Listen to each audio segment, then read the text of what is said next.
is game 43 of the 2024 Banana Ball World Tour, loved by the folks who know there is one ring to rule them all, one ring to find them, one ring to bring them all, and in the darkness bind them. The wise folks over at Zappos. Night 2 from Columbus. The party animals looking to even the series after falling behind by 8 games on the tour an evening ago. A must-win game for the bad boys in Bananaland. Here's how the Nanners will line it up defensively as they look to win the capital of Ohio. Left to right in the outfield, it's Robert Anthony, Cruz, D.R. Meadows, and Reese Alexiadis. Third to first in the infield, Danny Hosley, Ryan Cox, Jackson Olsen, and Eric Jones Jr. Behind the plate, it's Bill Leroy, and on the bump is Ryan Kellogg. Well, Ryan Cox is the main focus in tonight's ball game. One trick play away from a second straight season with 100 or more trick plays for the Bananas, and he could do it in 17 fewer games this season. Something that got lost in the shuffle last night. In the month of April, Ryan Cox had 27 trick plays, which was a new monthly high for him. He has already surpassed that mark here in the month of May. 28 trick plays for Cox, and he is continuing to build upon it. And meanwhile, for Jackson Olsen, a guy now on pace for 114 trick plays by tour's end. Let's zoom in on Bananaland's Big Maple. Ryan Kellogg out of Whitby, Ontario. You take a look at the numbers here on his second World Tour, joined about halfway through the 2023 campaign. 7-year minor leaguer, all in the Chicago Cubs organization. And we are seeing signs of improvement from Kellogg as of late. Last weekend in Oklahoma City, Ryan Kellogg earned his first win on tour since his season debut on February 17th in Peoria, Arizona. So now Kellogg with 2 wins and 2 losses on the season and making start number 14, leading all starting pitchers on this year's tour. Now here in the month of May, we have seen a dramatic improvement for the Maple Leaf lefty, a 4.09 earned run average, 11 innings pitched. He's allowed 16 hits, but only 1 ball 4 sprint, and has struck out 6 batters, and he's averaging 4 minutes per inning pitched. This is very much a return to form for Ryan Kellogg. Take a look at the Party Animals lineup that opposes him. Bunch of guys in the top 5 that give him fits. Reese Hampton back at the top of the order. Chase Acuff hitting second. Dalton Cornett third. Then Bryson Bloomer cleaning it up. And Skoll moved down to the 5 hole. That's where you find Jake Skoll. Behind him, Jordan Hussein, Noah Fisher, Jason Swan, Dustin Baber, and Tanner Thomas as we send it down to Jesse Cole. It's time. On 3, I need everyone to yell, start the clock. 1, 2, 3. Showtime. Showtime indeed, Jess. Hampton back at the top of the order. 4th round draft pick. The Detroit Tigers back in 2018. Finished up his minor league career in the Diamondback system. And does not waste any time. An ambush. First pitch of the ball game, lined into right, and Hampton's aboard. Ended last night's game with a golden batter single for the Party Animals. It was part of a 1-for-5 night for Hampton, not exactly what he was looking for. But starting this ball game with an early hit on Kellogg's first pitch. And good to see for Reese, batted above 300 in first innings last year, batting just 231 in the first this year. So trying to do a little better of a job setting the table for the Animals going forward in 2024. Now Chase Acuff at the dish, has been cleaning it up a whole lot recently. Boy, is he having an unbelievable second season offensively. 2 for 4 last night, brought the batting average up to 299. Healthy cut on 2-0 there. He's brought some pop as well. 4 home runs and 10 doubles. It's really a power showing that Chase had never shown across his collegiate career before coming into Bananaland, and that one looks like it could be extra bases right off the bat. Hampton's going to have third easily as Chase Cruz is into second, just ahead of the swipe tag from Olsen, and make it 15 extra base hits on the tour now for the Animals shortstop. Well, last year he was very much a doubles hitter for the Party Animals. We've seen more power that has left the yard for Chase Acuff, and took this inside pitch for Ryan Kellogg, ripped it into left field. We see many of his doubles going right down that left field line. And good hustle by Acuff, getting just ahead of that relay throw from Ryan Cox at second, as Dalton Cornett dribbles this one in the infield grass down that third base line. And it's an infield single for Cornett, and the base is full for the Party Animals, and no outs yet for the Bananas left-hander. Boy, DC3 couldn't have rolled the ball down the third baseline any better. A lot of English on that. It started in foul territory and was clearly going to end fair when Kellogg picked it up. So a couple barrels and then a little squibber. And just like that, bags are juiced for the cleanup man, Bryson Bloomer. Bender just misses inside. Ball and a strike. As this one off the glove of Kellogg. Oh no. Would have had a chance at a double play. Could have gone home with it at the least to cut down Hampton. Instead, it's an E1. And the Party Animals, 4 batters in, have not made an out and lead by a run. Tough start for Ryan Kellogg. Party Animals with some good knocks and then getting a little lucky based on that Cornett dribbler we saw a batter ago, and Ryan Kellogg unable to make that play on the liner from Bryson Bloomer, who will be pinch run for by Bronson Ballholm, tonight's designated runner for the Animals, it would appear. Another look at it. Seems like one of those situations where Kellogg was thinking about coming home with the ball before he had control of it. And this is where things go from bad to worse, because now you have to face Jake Skoll lurking in the 5-hole. Lowest he's hit across the 42 games he's played in on this tour. And Kellogg sticks with his usual approach against Skoll. Nothing but soft stuff as he just misses on the 0-2 there.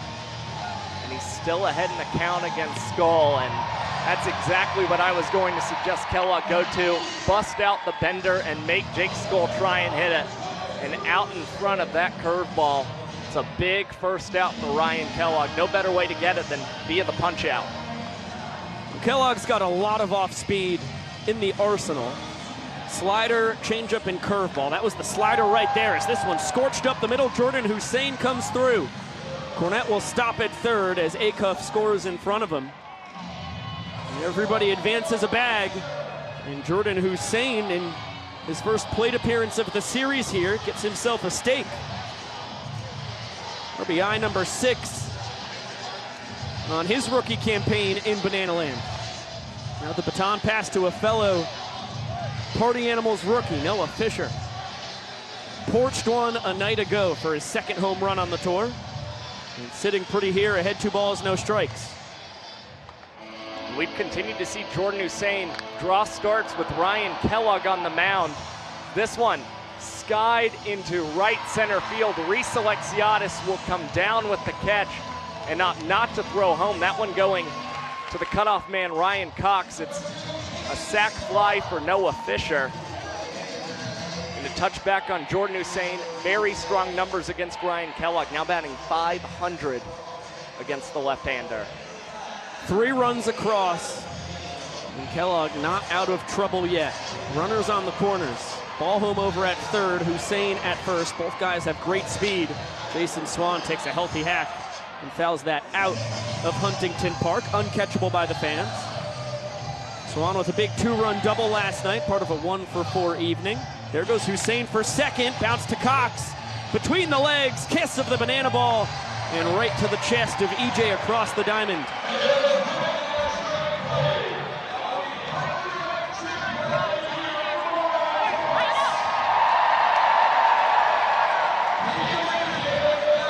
Player in Banana Ball history with 100 trick plays.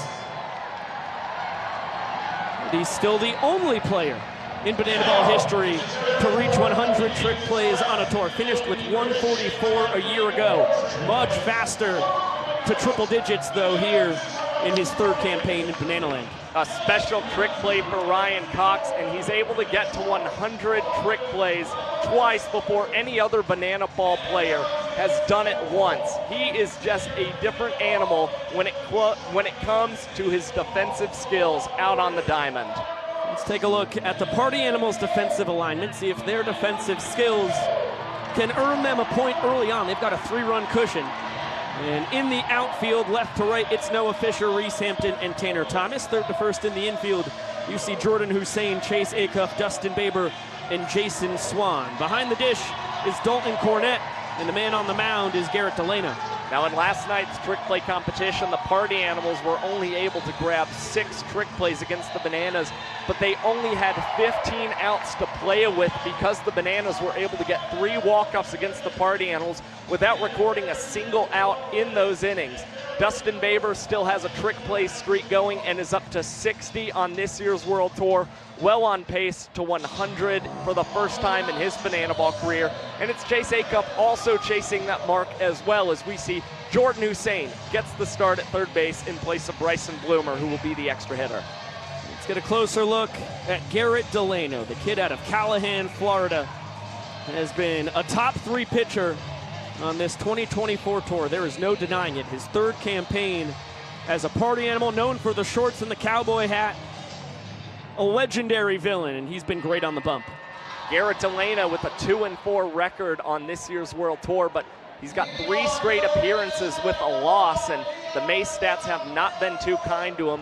10 innings pitched, 14 hits allowed, a 7.20 earned run average, and he has allowed 7 walk-offs to the Bananas. On the bright side, his average MPI in May, 2 minutes and 35 seconds. So when he has good innings, they are very quick for the right-hander. He loves to fill up the zone. Only 1 ball 4 sprint given up across those 10 innings pitched here in May. You saw the curve ball there. It darts out of the zone. Good take by D.R. Meadows. 0 for 3 last night. Brought his batting average back below 400. Still pacing the tour, coming in hitting 397. And will reach on a rare E4 there. That one stroked. The story of his evening ago is the Party Animals robbed him of a pair of hits. That one was a barrel, but should have been grabbed on the cherry hop by Baber. Yeah, it's a tough play for Dustin Baber. An unfortunate error to start his night, and ranging into that outfield grass, just wasn't able to get the ball fully in glove there, as Jackson Olsen takes one a little inside on the first pitch from Garrett Delano, and heard an audible gasp from the crowd here in Columbus. This is the highest Jackson has ever hit in the Bananas order across his 1.5 years here in Banana Land. It's well deserved, as that one did not leave the hand as intended by Delano, just a bit outside. And DR will get up to second on the wild pitch. Unless you think that was a pass ball on Dalton Cornett. No, he shouldn't have caught that. Negative, Ghost Rider. I agree. You never know. Always got to appeal to the statistical savant. 2-2 count now on the Nanners second baseman. Jackson hitting 345. DR on second. And Dan Oberst waiting on deck. The only 2 guys on this tour of a higher batting average. That one struck well, but Hampton has a beat on it and will leap and grab it at the track. Taking his time, firing it in. DR rounded third, but we'll get a stop sign from Gillum. That ball continued to carry out to one of the deepest parts of Huntington Park, but the way Reese Hampton was playing it, you really had the impression, even when it left the bat of Jackson Olsen, that one was going to wind up in his glove. And still good base running by DR, waiting to tag up and possibly trying to take 2 bases and score on what would have been one crazy sacrifice fly. Now Dan Oberst. 0 for 2 with the ball 4 sprint last night. Still hitting 361 and reaching base at a 409 clip. Comes up empty on the bender there. Delano a 5-pitch mix, just like Kellogg on the other side. 2-seam, 4-seam, and cut fastballs. This is in the curve you just saw, as well as a changeup. Goes back to the heat and gets it at the bottom of the zone for a 1-2 count. Party Animals playing the infield back. They'll trade an out for a run since they lead the inning by 3. Ugly swing and a miss. Cornette has to look. Meadows back to third. DR's trying to score. Tag from Delano, not in time. The Animals still content with the result, though, as they've got 2 runs to work with, and the Bananas down to their final out in the inning.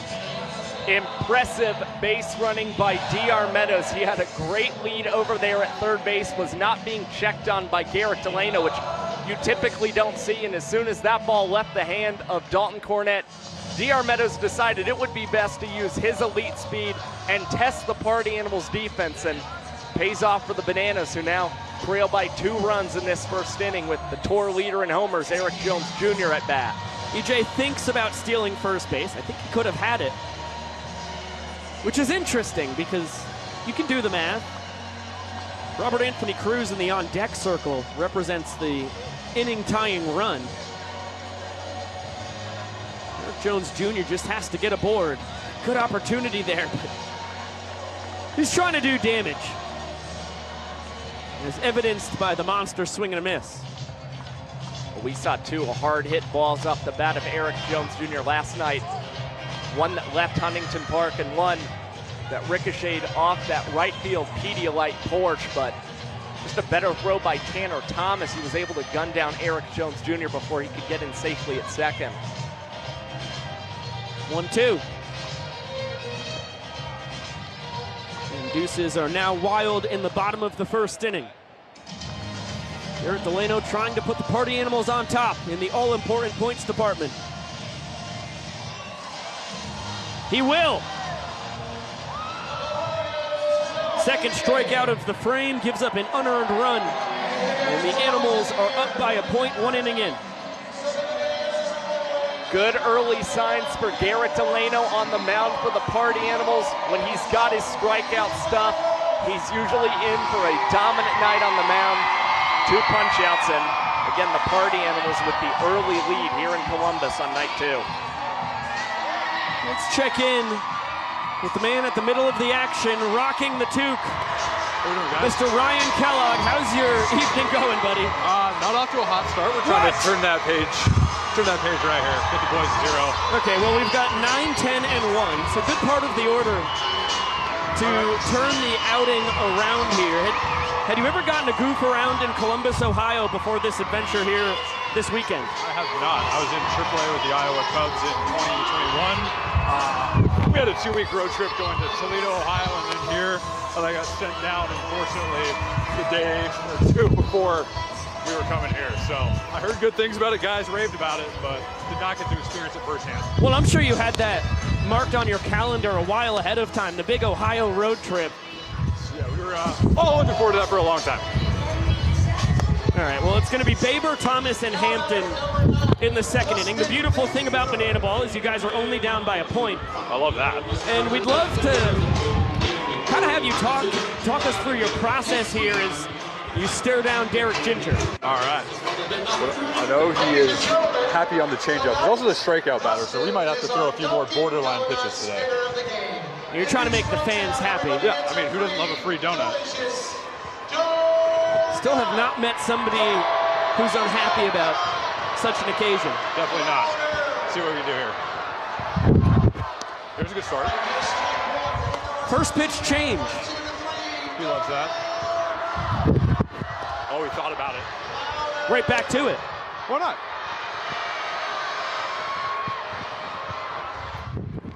Oh, no. That's okay. Being out. Bill wanted curveball, wasn't comfortable with it. Thought I might be able to sneak a heater by him after 2 changeups. But I will take the out. And 3 pitches, that's what we need. Real quick. Get back in the dugout and get Delano back out here, see if we can make him tired. This is what we love to see. Now you've got a powerful bat waiting at the bottom of the order. Tanner Tinder Thomas, a guy who loves hitting lefties, which I know you love to hear. He also hates that. Little front door bender. Do we do it again? Nice. Bill's making me work over here. Oh. Yeah. That was sharp. Do we throw another one or we go heater? White Castle special. Give him another slider. Oh, no! That's my bad. That's my bad, Ryan. That's all right. Let's see if we can roll a double play here and get out of this. No damage. What a piece of two-strike hitting. Those are the ones you're hoping it's almost too far out that they don't swing and set something else up. Just kind of threw the bat out there. Yeah. Oh, who do we got now? Now we got Reese Lightning coming up. Well, Migos walk up here for Reese with Swan and Porter. This is also Reggie's favorite song, so this is you can see him getting down to it over there on the first base side. He's going wild. Reggie's losing himself, I love it. Cox, I got you. Yeah, it's good to get a shot of Reggie. Good work, Reggie's folks. always good for some content, you know? You never know what you're going to get out of him. Those limbs are still flying everywhere from Reggie. Yeah. Porter and Swan with the props. Good work. That was well orchestrated. There's a lot happening there. 2 minutes for hooking. We'll have to implement that in Banana Ball That's my soon. favorite. Guys hate it.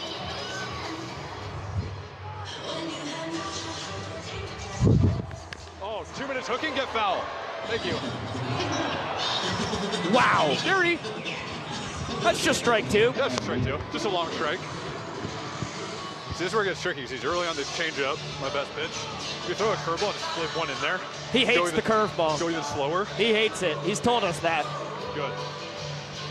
See if I can flip one in here for a strike. See if he'll chase it. That one. Oh, he thought about it. What a take. I mean, that was right around the knees. Got him on that one before. Here we go. There goes Thomas. Get him. Oh, no. That's okay. That's a really good mentality. A quick oh no and then flushed it fast. Don't have time to work through these things in Banana Ball, especially when we're going this fast. But now we do have a 3-2 count guy on second base. Not ideal.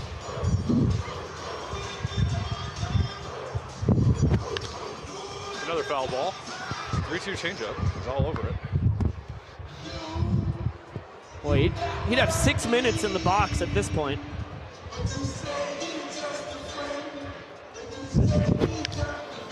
Danny do it all. Hosley tackles it at third.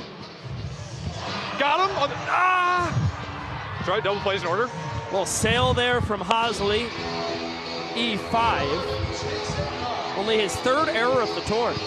We also just taken a moment to appreciate Taj Porter at third base. I think the fans need a quick gander at that.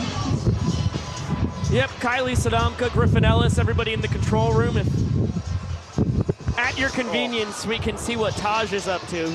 Still repping his shirt, doing his flexing poses like Baba, but wearing his outfit from the last walk-up. Ground, dang it. 1-1 on Chase Acuff. That's so bad, it's unbelievable. Yeah, here we go. Ground out. Or fan, do it to him. In the suite, guy caught it on the ricochet. Count it, please. Thank you. 2 men on, 2-2 with 1 down. What's the pitch? New changeup. Why not, right? Oh, that's so bad. Get down, ball. Oh, that was not the outcome you were hoping for. Nope, certainly not. Chase Acuff with home run number 5 on the tour. He has been a terror. It's another 3 spot for the Animals. I already can't turn my head to the right. I'm gonna whip off like that. That ball's got to be down.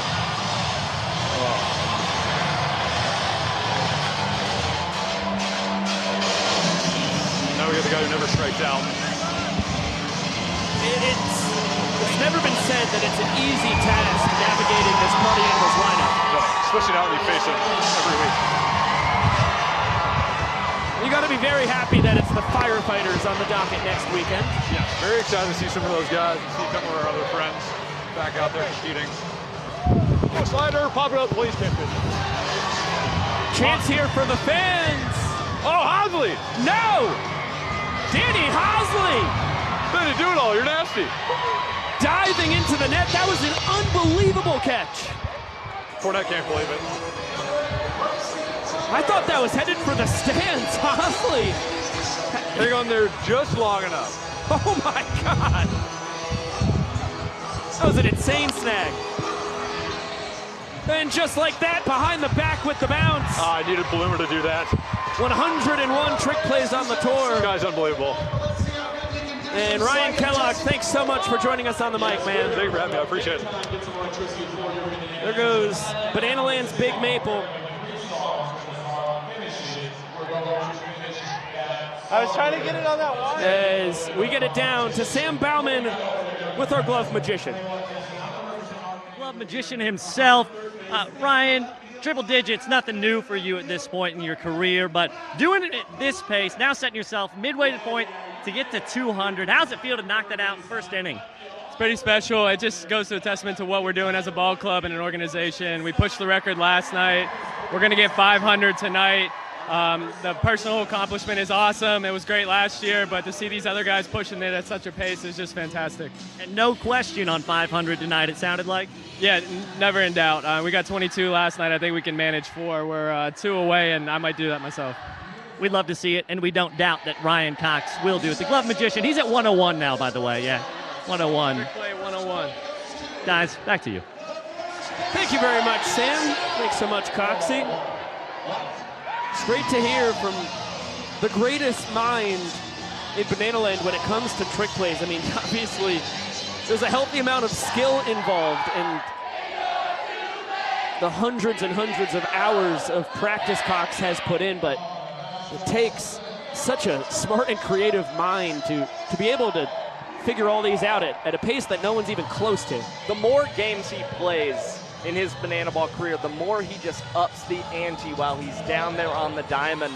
For instance, here in the month of May alone, we've seen Ryan Cox 4 different games with 4 trick plays for the Bananas. This guy just continues to power them in the trick play race. And also, I feel like he's one of those main guys in the dugout pushing them to try new things and to really wow the crowd no matter where they're at.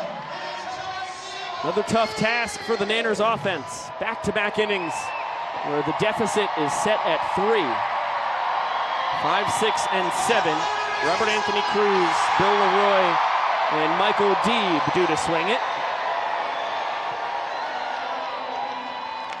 Rack 2 for 3 last night. Brought the batting average up to 303. As Noah Fisher battles the sun, taps it up to himself, and has trick play number 5 in as many tries here on his first World Tour. Well, that's how we saw him collect his first outfield trick play a weekend ago in Oklahoma City. And for Noah Fisher, it was the goal to start collecting them as an outfielder, and got the lazy fly ball out there and left. Was able to collect that trick play. It is trick play number 499 on the tour. For the second straight night, we find ourselves right on the edge of history. Will it be a party animal that grabs number 500? Bill Leroy is hoping it will not be the case, facing off against his 2018 Collegiate Bananas teammates. Both Delano and Leroy's first campaigns here in Banana Land. It's now year 7 for Bill, year number 4 for Garrett, as that is a phenomenal stop by Dalton Cornett behind the dish. And Bill, like a fine wine, just keeps on getting better and better with age, hitting 307, has a 411 on base percentage here in his 3rd World Tour. And with 2 walk-offs in his last 3 games for the Bananas. These are actually his first walk-offs for the team since April the 4th, all the way back in Savannah. So good to see Bill coming up in the clutch for these guys.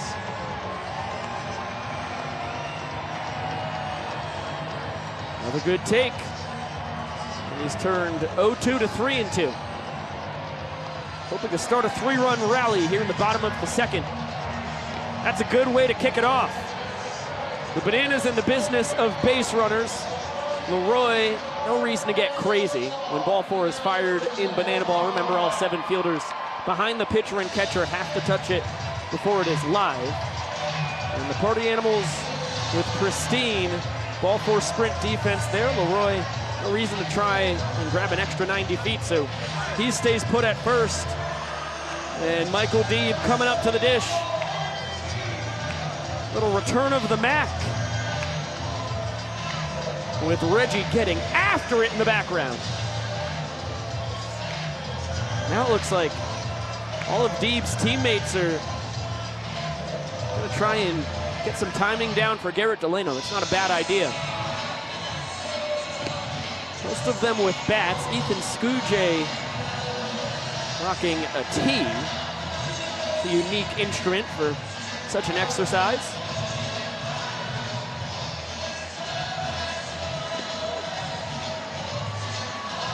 Two-seamer right on the outside corner for strike one. And these boys are not leaving their spots right outside this Bananas dugout. All doing their best Deeb impression. Noah Nisnik crushing his as this one in the dirt. And Dalton Cornett wanted to see if there was possibly interference from Michael Deeb as Bill Leroy moved up to second base, but instead a wild pitch for Garrett Delano, his second of the night. Yeah, Deeb had nowhere to go. He just tried to make himself as skinny as possible, which is a tall task for the former Notre Dame linebacker. Uncharacteristic wildness from Delano. A sprint to Leroy, and then a wild pitch has him at second. Now a 3-1 coming to Deeb. Dials up a pitcher's pitch. And back-to-back full counts. The payoff. Another sprint. Leroy will score easily from second. Deeb is chugging. He's going to test the sprint defense, and he's out. Wow. I would be surprised if we did not get a challenge from the Bananas or the fans. From the booth, it looked like he snuck in there. Paul Ullman, the second base umpire, disagreed. Looks like the Nanners are going to let it play out. Very surprising. Deeb went for two bases as you get another look. Whoa! Bang, bang. If the Nanners used their challenge and the play was not overturned, they would lose it. The fans have a one-time use no matter what the outcome is. And I think the Bananas were hoping that the fans would opt to use their challenge early in this ball game, but instead does not make sense for the Bananas to use the challenge this early in case they are not able to get the call overturned. They would lose their challenge, and would honestly not be the greatest time considering they're down 2 runs in this second inning, and you'd rather use it when you have a chance to possibly win an inning or in the final inning when every run you're scoring counts for a point. Golly. The guy on base makes Reese Alexiadis the inning tying run, though. That's pretty tempting for someone who hit 29 home runs as he paced the Pioneer League across an MVP campaign last summer. Instead, he chops this one. Jordan Hussein, tough play. Alexiadis can fly, and it will be an infield single. And just like that, Danny Hosley represents the inning tying run. Well, there's still life for the Bananas here in the bottom of the second. Slow chopper and a tough play for Jordan Hussein to have to make. You saw Reese Alexiadis booking it down the line. He's been phenomenal at driving the ball out to the gaps, but that speed's helped him leg out quite a few infield singles this season as Danny Hosley lifts this one into center field. Reese Hampton is able to catch this one behind the back, and it's the Party Animals who come up with trick play number 500 on this 2024 Banana Ball World Tour. Here comes Jesse Cole to tell the crowd. This is the 500th trick play of the season. Reese Hampton with behind the back. 500 trick plays. How about Reese Lightning?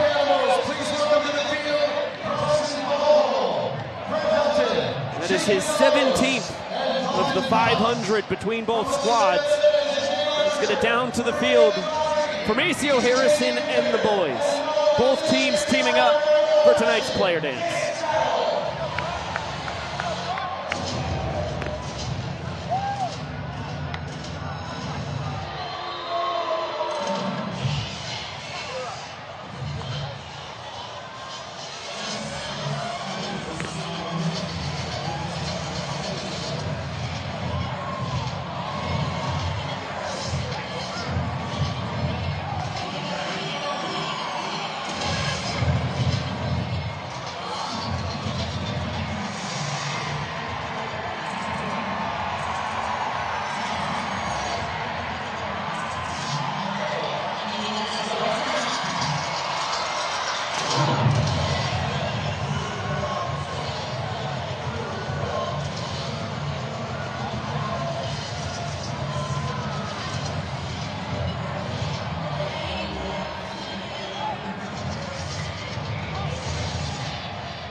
job from Maceo and the fellas.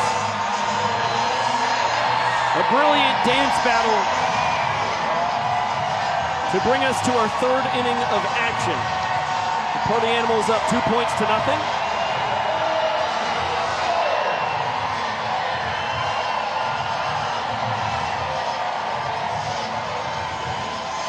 Three runs in the first, 3 more in the second. The Bananas, with just 1 inning in the first, blanked an inning ago. Check that. 1 run in each frame. Just to go back to that 500th trick play from Reese Hampton, what an accomplishment for the Bananas and Party Animals to get to 500 trick plays at this halfway point on the 2024 World Tour. The goal of these two teams was to reach 1,000 in 2024, and it feels like they could be well on their way.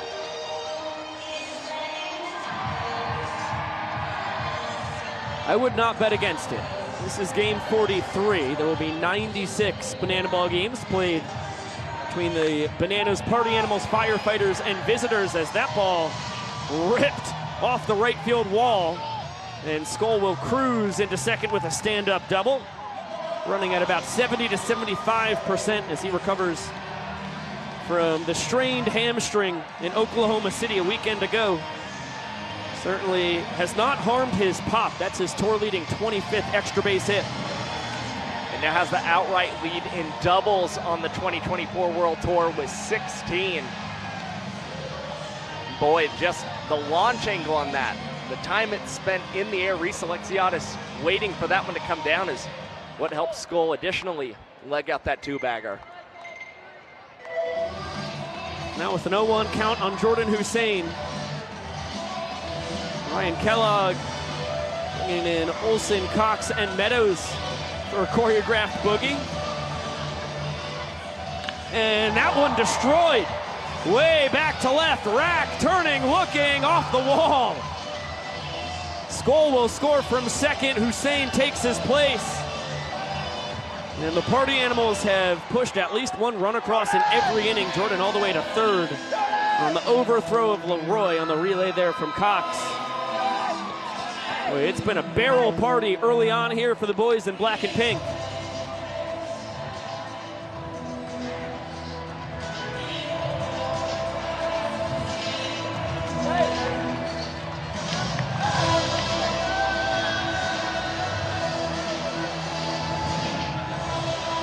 Oh, 21 Pilots celebration. Shout out Heathens. I was throwing that out on Z89 when I was in my top 40 radio days up at Syracuse University. No kidding. Pretty much every DJ shift I had. I'm sorry, I was disc jockeying. We didn't really shorten it to the abbreviation back in the day. How about this? 9th grade Noah Fisher with a bye, bye, bye lip sync, and what a job, he can't believe it. Now's the perfect time for me to thank Noah's mom, Kelly, for sending me this unbelievable piece of history. You can see Fish a little embarrassed at first and still trying to play it cool as he's doing the lip sync and the dance while waiting in the batter's box. All of his Party Animals teammates behind him had that dance perfectly choreographed. Impressive stuff. A nice break from Fish's mom and the Bad Boys. Once again, Kelly, we cannot thank you enough. Mentioned it yesterday, but this is as close as we get to Fisher's hometown of Madison Heights, Michigan, as unbelievable stuff. Danny Hosley bounces it to himself. Alex Ziegler grabs it behind his back somehow, some way. And it's a brilliant double trick play. You think the behind the back is going to be good enough from Danny Hosley. How about Ziggy on the other end? Able to record his 8th trick play already on the tour. Doing it at an absurd pace at the first base position all of a sudden for the Bananas. And Hosley keeps Hussein at third. All that more impressive. Hosley behind the back, Ziggy behind the back on the other side of the diamond. 2 behind the backs! Twice as nice. Now a 2-0 to Jason Swan.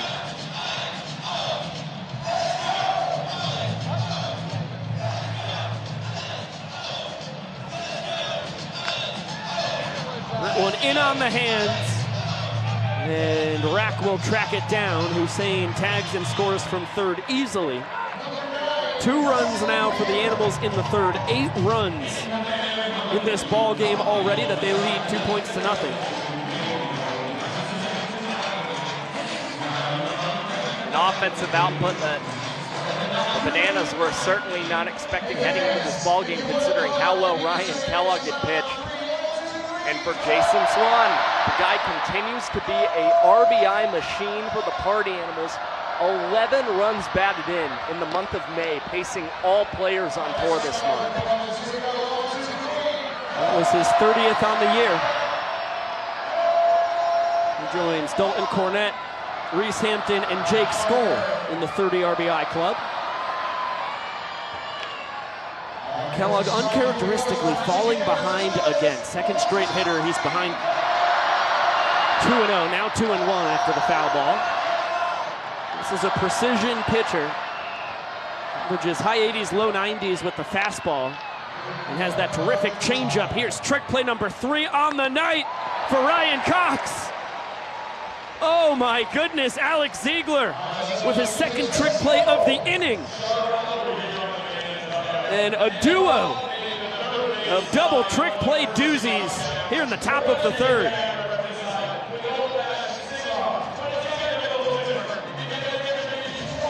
Let's get it back down to Sam Bauman.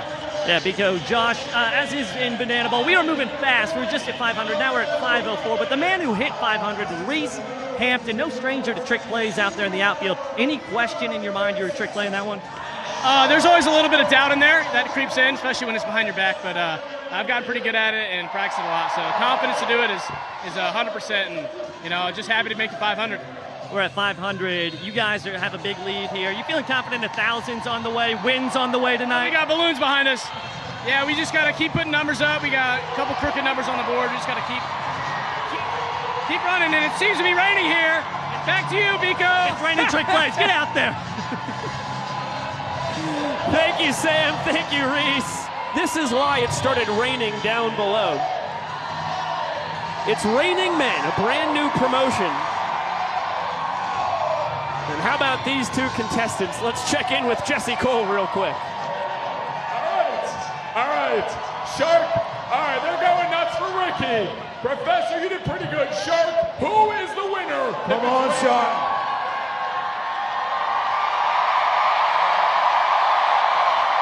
The winner is the first base side. Boo! Boo! Things getting wet and certainly wild here in Columbus, Ohio.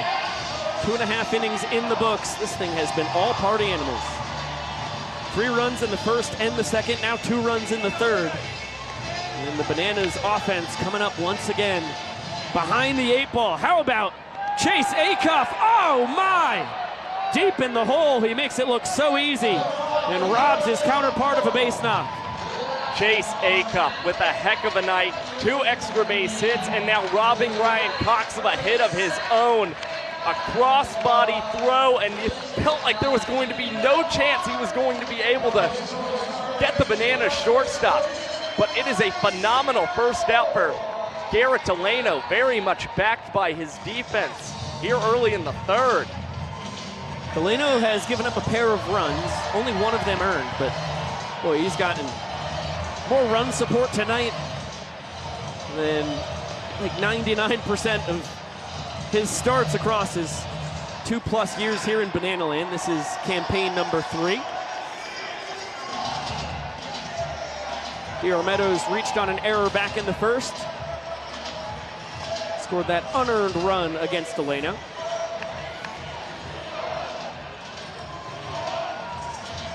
There's another well-struck ball, scorched at Baber. One Derek Ginger, former JUCO Gold Glover thinks he should snag it. How about Reese Hampton? After grabbing trick play number 500 on the tour between these two teams, he is number 505. Once again, he goes behind the back and is too smooth to be allowed. DR Meadows had to make an adjustment, not expecting the breaking ball for Garrett Delano. Got underneath it. It was another one that Reese Hampton had time to line up and receive behind the back. Phenomenal stuff from Reese Hampton right after the interview with Sam Bauman, no less. It's the Bauman effect right there. Guys are going to be scrambling to chat with our sideline reporter with a good juju that can rub off from it. Jackson Olsen drove a ball 400 plus feet his first time.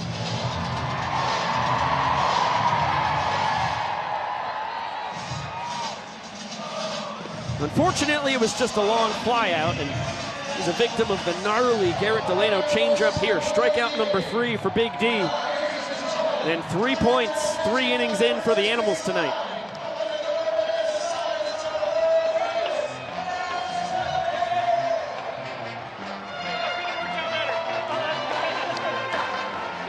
Delano's got his A+ stuff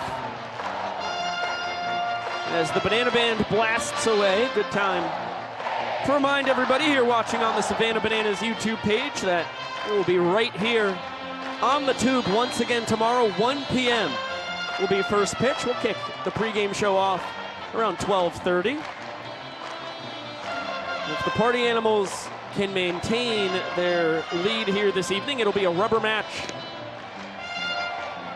with the capital of the Buckeye State on the line.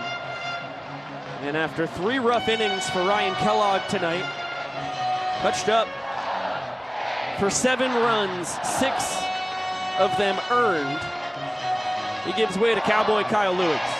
Ideally, the Bananas would have loved to have seen 4 innings out of Ryan Kellogg, but they turned to Cowboy Kyle just a little early. The Bananas right-hander with a 3-1 record on the tour so far, making his 15th appearance and riding a pretty good streak of his own right now. He has not issued a ball four sprint across his last 17 innings pitched for the Bananas. And he's thrown 5 scoreless frames in the month of May, racking up 5 strikeouts and averaging 3 outs in 3 minutes and 38 seconds. Exactly what you want to see from the Banana Ball veteran. Just like his battery mate, this is year 7 for Lewis. He was a teammate of Tanner Thomas's in the summers of 2018 and 19. Before Tanner went to the dark side in 2022 in his first World Tour. How about this? A little If You're Happy and You Know It from Vincent Chapman. A rare change of pace and right on cue. He sends his mask, according to TrackMan, 54 feet high. And breaks it down for the full capacity crowd here in Flavortown.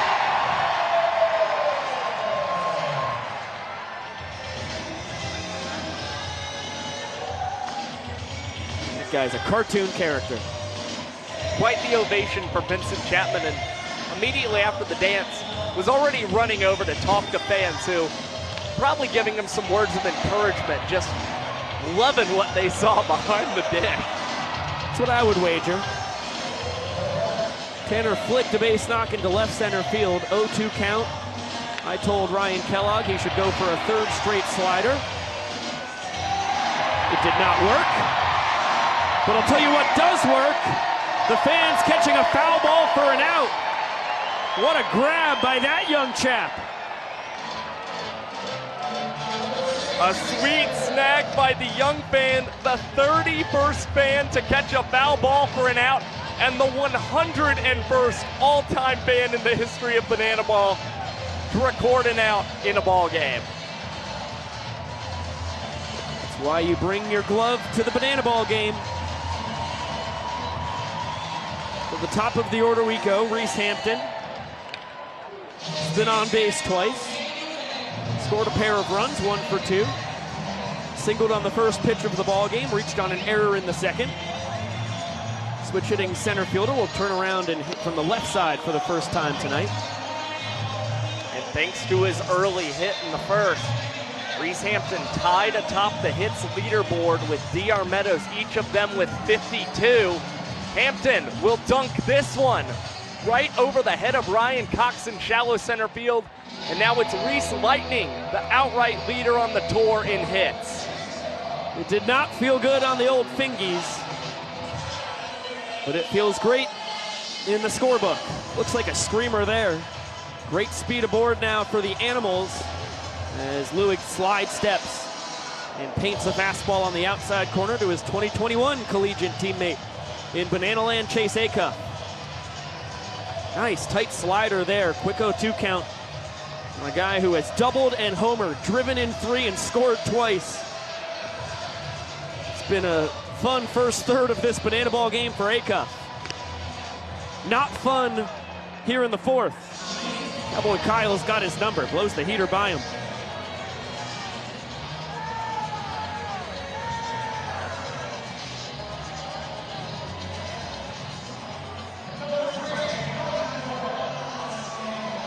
Now it will be DC3 with 2 down. Lewig's a pretty classic righty as he gets an ugly swing out of the pride of Pippa Passes, Kentucky. File that one under sword. You betcha. Kyle's 6'4", sits about 91 to 93 with the heater. Will work in a changeup at times, but mostly works in the curveball and sliders. That one's dunked in just barely fair. And up into the stands, fortuitous bounce for the Nanners. Hampton was barreling around third base and had a great chance to score if that stayed in play. Instead, it's a ground rule double. That is an incredibly lucky break for Cowboy Kyle, and Robert Anthony Cruz in left field as well. Was tracking that one very well and led up on the banana ball kind of last second, thinking that that one might trickle foul. It wound up not being the case, so Rack bailed out by a small defensive miscue as Bryson Bloomer is able to float this one fair in right field, and 2 runs come across and score for the Party Animals. Great jump by Dalton Cornett from second base, being able to come around. With 2 down, he's running on contact, and that one dinked perfectly into right field. A duck fart from the Boomer drives in his 2nd and 3rd runs of the game. And that's 2 of the tougher runs Kyle has given up across his 7-year Bananas career. A bloop single from Hampton. A double fair by less than a foot deep down the left field line from Cornett, and then the old Wee Willie Keeler hit him where they ain't from Bloomer. Party Animals have scored in every inning tonight. They're up to 10 runs on the ball game now. And as Jake Skoll readies for a 1-2. Backdoor bender called, strike 3. Nice hook there from Lewigs. He strikes out a pair, but the Party Animals push 2 across.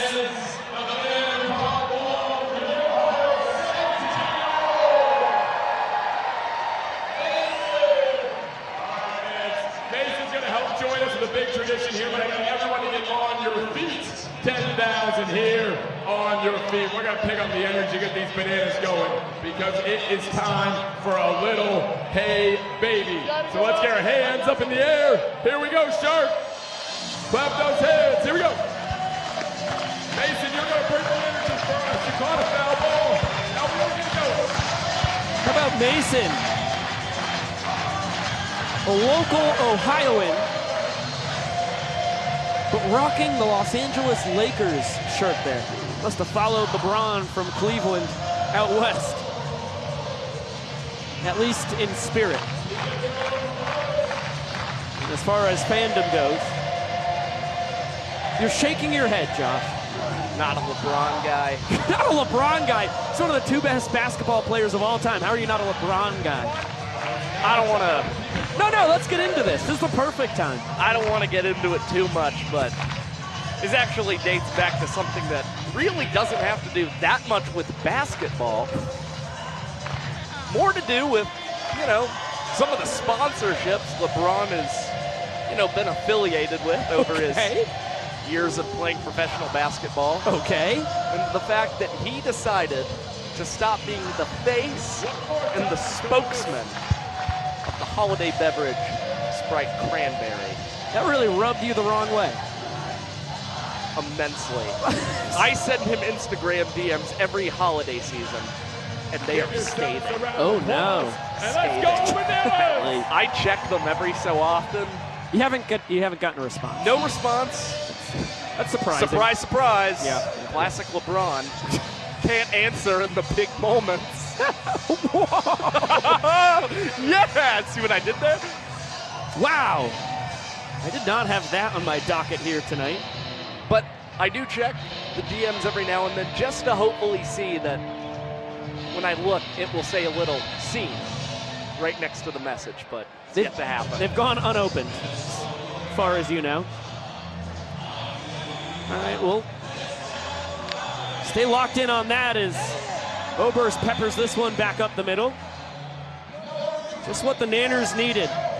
They've pushed a couple runs across, but so far have been outslugged mightily by the Animals, who have scored 10 runs through 4 innings. They've earned 3 points already, in prime position to earn another, but now last year's tour leader in home runs with 12, this year's tour leader in home runs with 8. Eric Jones Jr., 2 batters into the inning, represents the Frames' tying run. That's a great 2-seamer by Delano to jump ahead. And across Eric Delano's last 3 outings, Eric Jones Jr. has gone deep twice against him. This would come at a very opportune time. Instead, chops this one down the third base line. Jordan Hussein ranges over, is able to make the play, but the throw goes wide of Jason Swan, not able to hold the bag over there at first. It's an infield single for Jones Jr. Yeah, really tough play there for Hussein, who's been tested now twice tonight.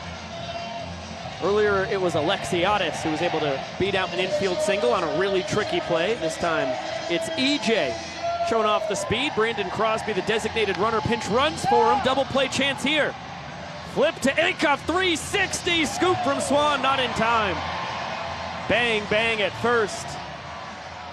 Just one pitch, and Showtime is taken off the bags. That's a big first out for the bad boys of Banana Land. Another look here. Boy, Acuff deciding to add a little flourish, goes with the 360 for fun. That might have been the split second that allowed Rack to beat the Rap. Does feel like an unnecessary move from the Party Animal shortstop, and one that could cost them not just 2 outs, but possibly a 4th consecutive point if Bill Leroy and some of the guys behind him in this batting order can continue to barrel up some balls for base knocks. Well, I tell you what, if Bill Leroy decides this is the time to blast home run number 1 of the tour, none of the guys behind him will have to swing this inning. 2 balls, no strikes. He worked a sprint his first time. Oberst off of third, Cruz off first. Chop to Hussein. To second for 1, Baber. What's the call here? Was it on the exchange? Yes. Paul Ullman says Baber had control and then lost the banana ball on the exchange. A run does score as Oberst comes across the dish. And the Bananas down to their final out here in the 4th inning. Leroy now represents the inning tying run at first. And the inning winning run represented by our resident bat trickster, Alex Ziegler.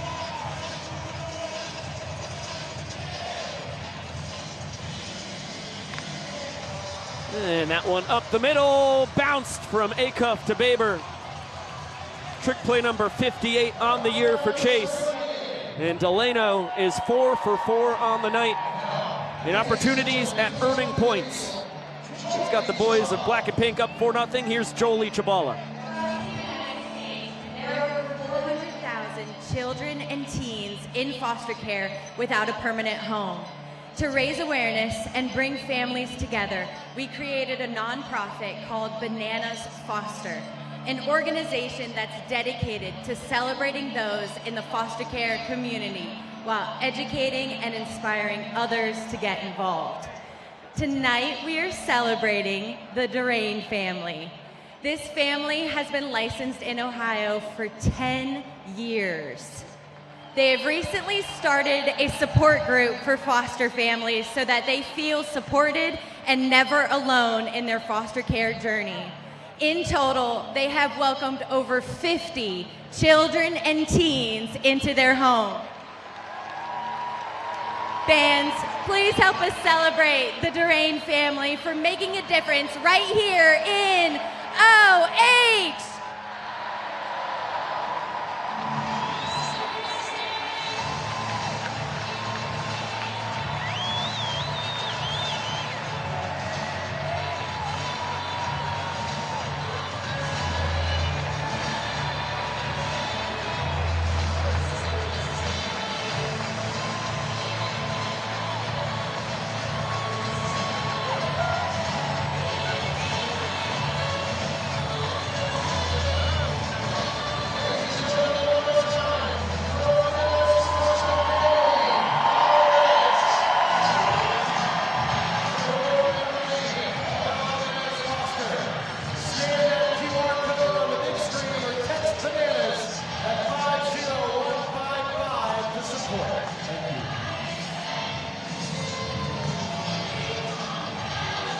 Warms the heart to get to shine the light on some more real-life superheroes, making an immense difference in the foster care community.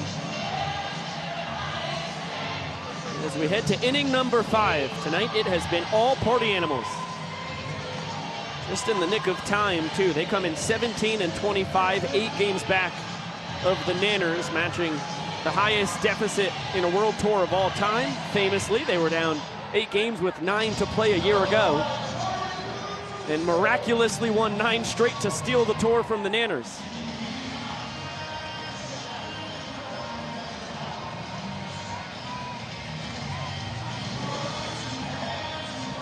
It's kind of been one of those running jokes among the Bananas not to put the party animals in this kind of deficit, as if they could get very dangerous, and they have been offensively, but unfortunately for Jordan Hussein, robbed of what would have been a 3rd hit in this ball game by a great diving play by D.R. Meadows in center field. The dive, somewhat necessary. It's where his momentum was going. D.R. ever the showman. We'll have a little splash for the folks. Sometimes you're just trying to relive those T-ball days and lay down in the grass again. And sometimes it's truly easier to get dirty on a play like that than trying to stay upright. There's no reason to be prideful and stay on your feet. Just grab the ball and whatever happens, happens. 1 and 2 here on Noah Fisher. That is strikeout number 3 in an inning and 2/3 of relief here for Cowboy Kyle. Fastball looks excellent tonight. Went outside portion of the plate. Fisher expanded just a little bit, and it was a wise pitch decision there from Cowboy Kyle, who even added a little bit of a quick pitch before delivering that 1-2, which also threw off the timing of Fish. Well, the good, the bad, the ugly at the end. When's the last time you got your peepers on that one, Josh? Probably when I was about 17. For me, I think I was about 10. It's been a while. Yeah, it's time for a rewatch. Over 3 decades for you. That's not true. Not even close. Ball and a strike here on Jason Swan. Ground out and a sac fly so far today. And that one back up the middle. Make them 1 for 2 on the night. The Party Animals have scored in every inning, 3 in the first, 3 in the second, 1 in the third, 2 in the fourth. And Garrett Delano has turned each opportunity into a point. The Nanners are up against it. They've come back from similar deficits before, though. In fact, last year in Hartford, Connecticut, Party Animals won the first 4 innings. The Bananas came back to win at 5-4 in showdowns.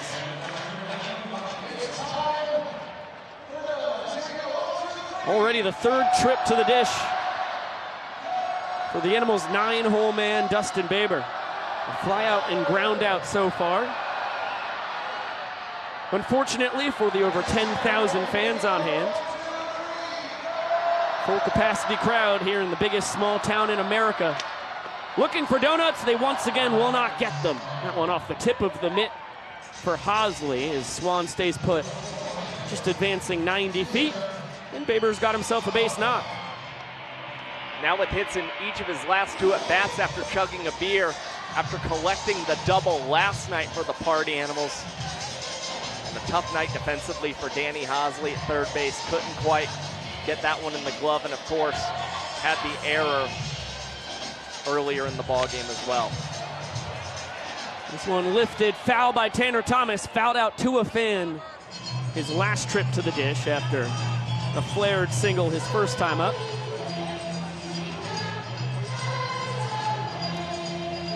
A pair of 2-out singles. Now we have the Party Animals' second leadoff hitter.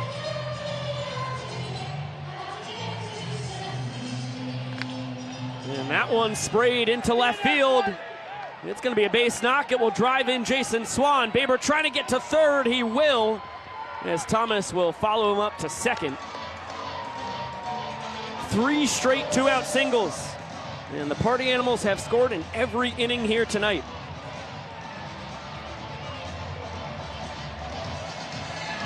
Tremendous hitting from the Party Animals overall, and they continue to play a very aggressive form of banana ball, as well as with that throw going over to Danny Hosley at third. Tanner Thomas showed off the hustle once again and was able to leg one up into second base.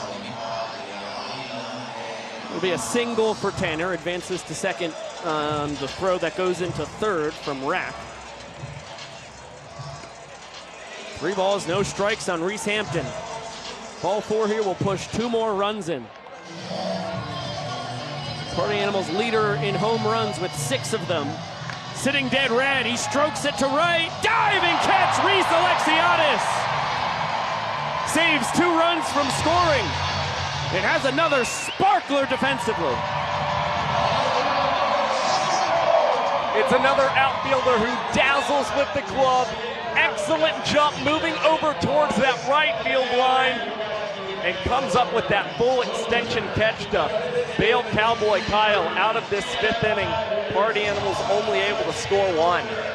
Down to Jesse Cole for a dizzy derby. Try to hit this ball up the tee. Run all the way to first, second, then third, then spin another 10 times, and see who's going to get the first home run here. Gentlemen, it is time to get dizzy. Heads on the bats. On your mark, get set, go. All right, we're at 1. We're at 2. Kyle's going strong. You got to go faster, Andrew. We're at 3. We're at 4. We're at 5. We're at 6, 7, 8, 9, 10. Go, we don't run. Go, go, go, go, go, go. Let's go. All right, you got to run full speed. Here we go. Oh, geez, that was a tough swing right there, Andrew. Go. All right. Oh, good speed. He's got breakaway. Look at trying to catch him. And we got to get all the way to third. All right, now bat on the head. Here we go, Kyle. Let's go. Get your bat on the head. Let's go. We're at 1. We're at 2. Get your head on the bat. You guys are strong. 3, 4, 5, 6, 6 and a half, 7. It's a beautiful night. No, you better get. Where are you going, Andrew? I didn't say you go. You get back right now. What is happening? All right, by default, let's give the winner to Kyle over there, because we've got some big cheaters again here.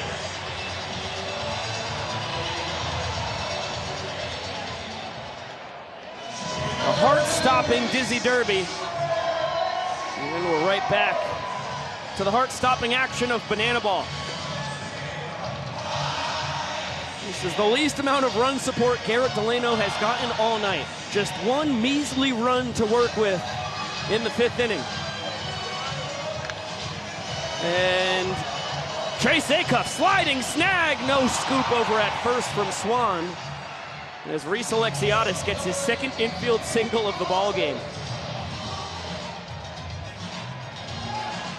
A very fluid play by Chase Acuff, nonetheless, able to spin and turn over to Jason Swan very quickly, and knew he had to do such a thing with the speed of Alexiadis, but once again, proves to be just a little too much as Swanee couldn't quite handle that bouncer. Good save from Chase Acuff. Nice cutter in for strike one to Danny Hosley, who gets quick pitched. And the fastball just misses.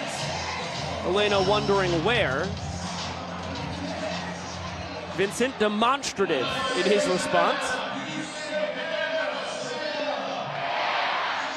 And Elena, once again, not thrilled with the call.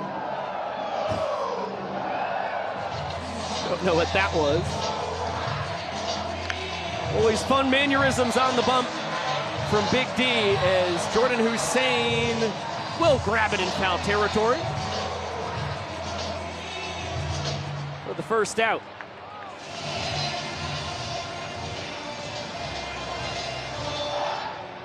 Hosley now 0 for 2, and Ryan Cox, representing the inning-winning run, will try and make something happen here from the 10-hole.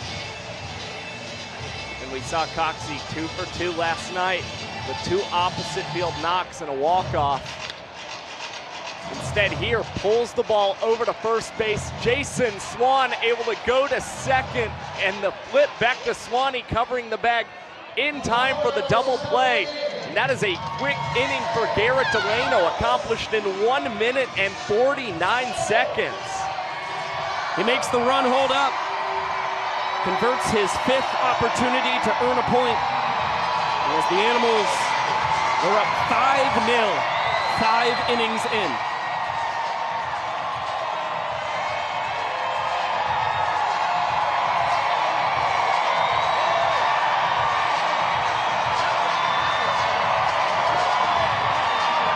The fans are peppered with free merchandise fired in their general direction.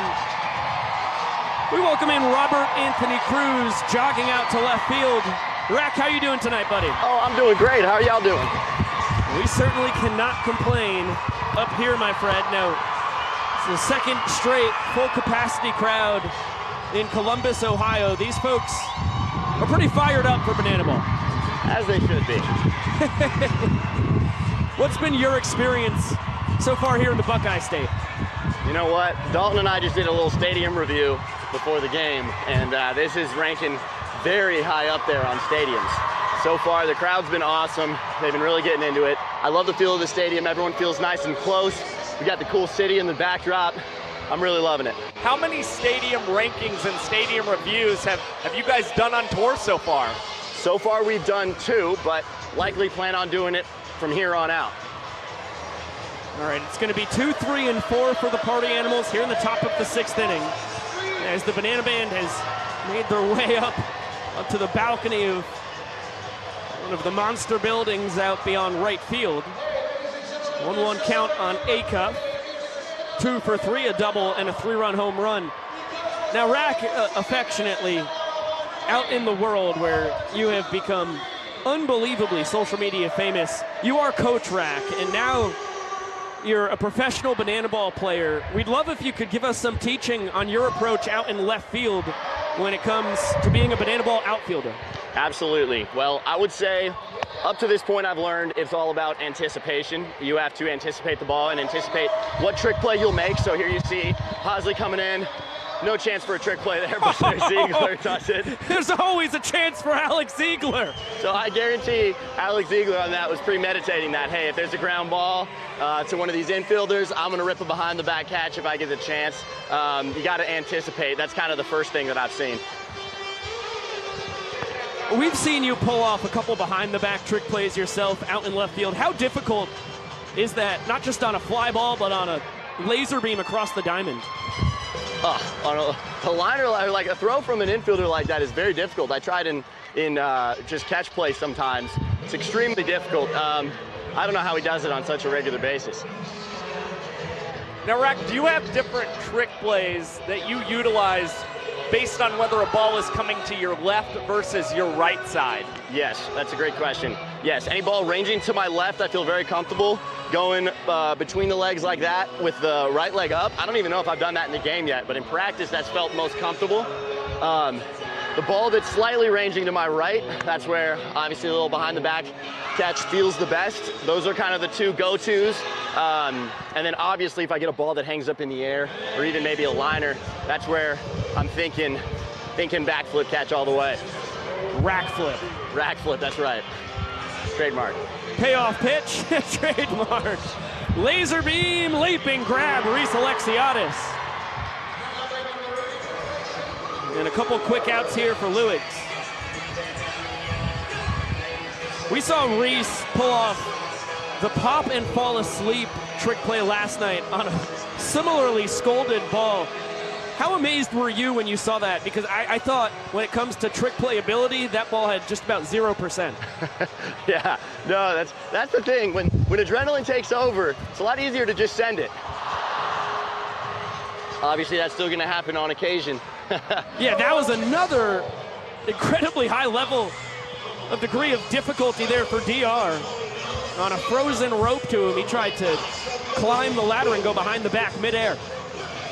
But I love that he went for it with confidence. That's another thing I've noticed is you have to go into it with confidence. If you don't, you won't even try to do the trick play. Like, I have to hype myself up before the pitch is even coming in there, telling myself, okay, the ball's hit to me, I will send a backflip catch, I will send a trick play if it's hit to me. You gotta have it, you gotta anticipate, and you gotta go into it with confidence, because if you lack confidence at all, you will get exposed very quickly. And Rhett, correct me if I'm wrong, but it's a lot easier to try for those trick plays, especially when there are 2 outs and nobody's on base. Yeah, you get a couple base runners in there in a close game. That's where the pressure really is on. Pickoff attempt. Bronson Ballholm, the designated runner for the Party Animals, is back safely with some hip gyrations to boot. I think it's another thing that I've studied a little bit is watching Ryan Cox over his shortstop.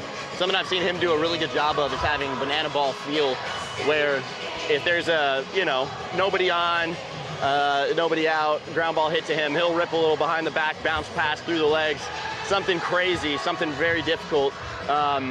You see him with runners in scoring position, a difficult situation. He'll still rip a trick play, but he'll go for one of the ones that's a little bit easier for him, maybe just between the legs.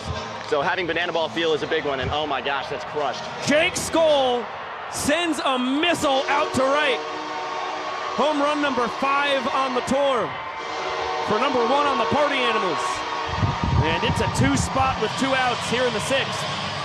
That's why you can't fall behind in the count if you're Cowboy Kyle. The 3-1 pitch, you essentially have to try and throw a strike. You'd rather not give up the ball for a sprint and gift the Party Animals a run.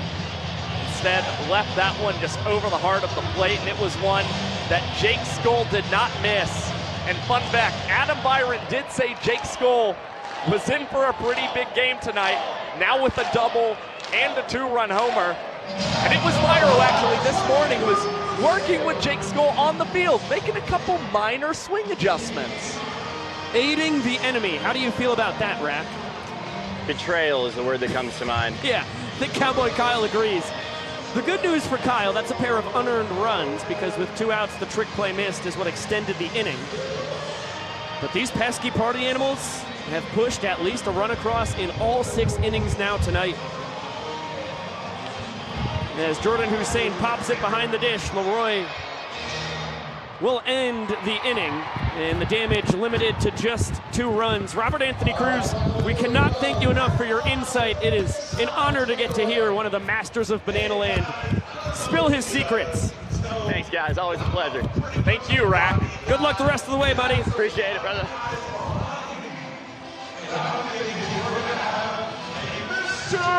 A Banana Ball rookie. But boy, has he become wise in a short amount of time. No surprise there. Let's get it down for Mr. Olympia. Ooh, starting with the R. Oh, okay. Oh, no. Never skip arm day. That's pretty good. Pretty good, John. All right, buddy. What's your name? Joel, Joel. And how old are you, Joel? 37. Same age as me, man. Represent. Show them what you got. Middle-aged guys, let's go. There we go. There. Woo! There you go. Ooh, in the back. Big back here. Way to go, John, man. And next up, sir, did you wander on the field here? What is your name? Dale. Dale, and how old are you, Dale? 70. 70 years old? Oh my gosh, and he started! Oh my gosh! Dale!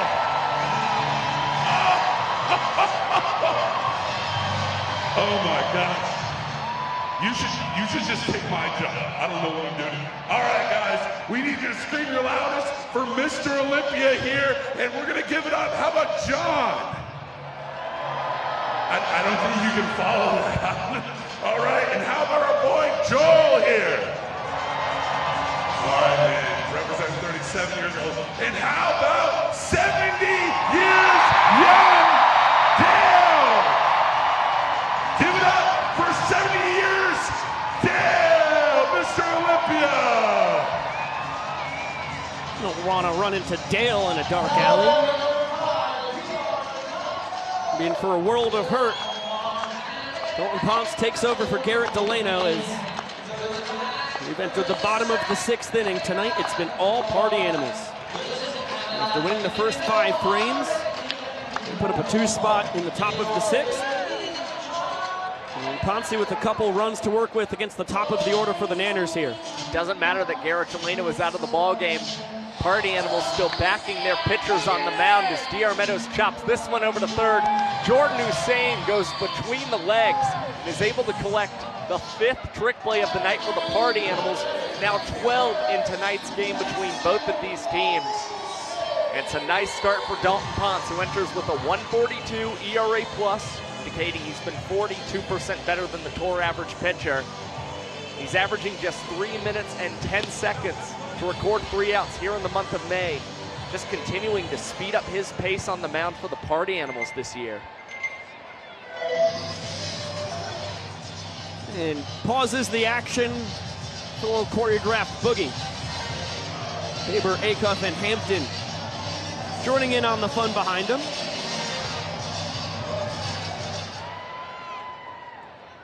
And Ponce dials one up, fouled straight back. Jackson Olsen just misses it.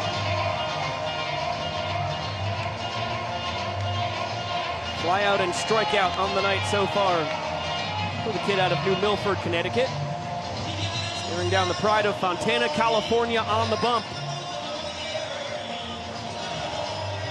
Ponce has been a delightful banana ball rookie. Maybe a bit overshadowed early on with flashy guys in the pen as he comes up with the K here on the fine slider.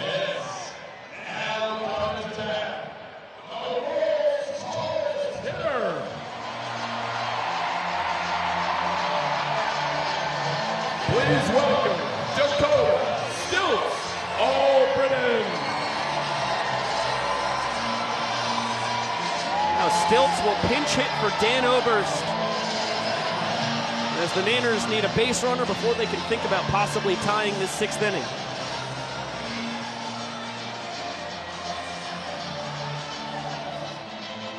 The first career matchup between Dalton Ponce and Dakota Stilts All-Britain, respectively. And for Ponce, having to make the adjustment pitching to Stilts. And the first two have sailed high to a man over 10 feet tall. 10 feet 9 inches to be exact. For Dakota, who is 3 for 13 on the year. And make it 4 for 13 unless Reese Hampton guns him out. And that's respect from one barrel man to another. Hampton had a good chance to gun down All-Britain at first. But on a scorcher like that, game recognizes game. And Stilts now 4 for 14 on the year. Well, for the banana ball rookie, still having to figure out how to pitch to Stilts, and he makes him pay in their first career matchup as Eric Jones Jr. is now the inning-tying run at the plate for the Bananas. Gets under this one. And Hampton will earn the 6th point of the night for the Party Animals. Easy work for Ponce. Gives up the 2-out single to Stilts and nothing more. 6-0, the Bad Boys on top.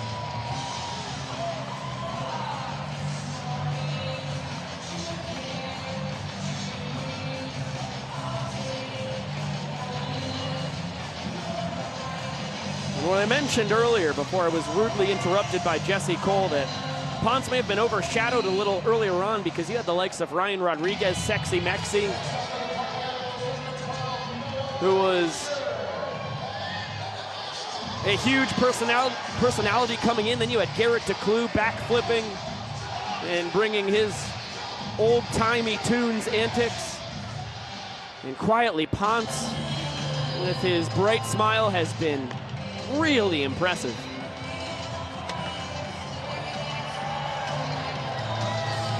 Zach Phillips will be the next man on the mound for the Nanners. Rocking out to some Justin Bieber as he comes in. A sip of some special juice from a fan.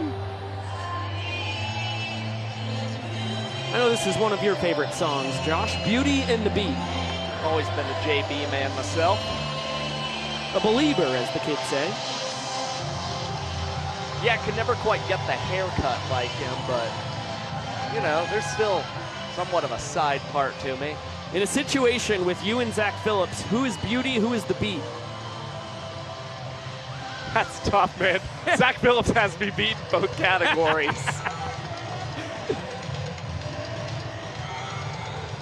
You just had to do that tonight, didn't you? It's a TBD on that one. Philly facing down 7-8-9. Finishes up his dance, and now 2 balls and no strikes to Noah Fisher. Brendan Crosby trading spots with Reese Alexiadis in right. Waited until the 2-0 pitch to do that.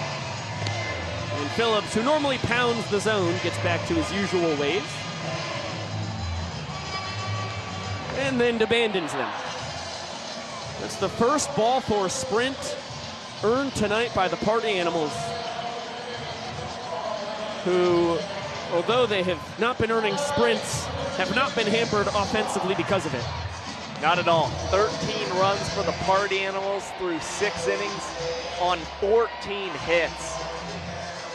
They have powered themselves with really not much help from the Bananas pitchers, giving them anything in terms of hit by pitches or ball four sprints until what we just saw from Zach Phillips, who has jumped ahead of Jason Swan 0-2. It's been a barrel party. Swan's been in on the fun. Single his last time, sac fly before that. And tries to send it down the right field line, just a tad late. And for Zach Phillips, you may have seen the ball four sprint issued very quickly to Noah Fisher there. Just because there was a lack of focus after doing a signature entrance, taking the hill for the Bananas, and now seeming to dial it back in here against the second batter, Swan. That one scolded on a couple hops. Hosley to second for one! Olsen to a behind-the-back grab from Alex Ziegler. Mainers go around the horn, and Ziggy continues to delight with the trickery over at first. Nothing scares Alex Ziegler manning first base. It's a beautiful double play, an easy turn for the Bananas and for Ziggy. No look, still able to receive the banana ball.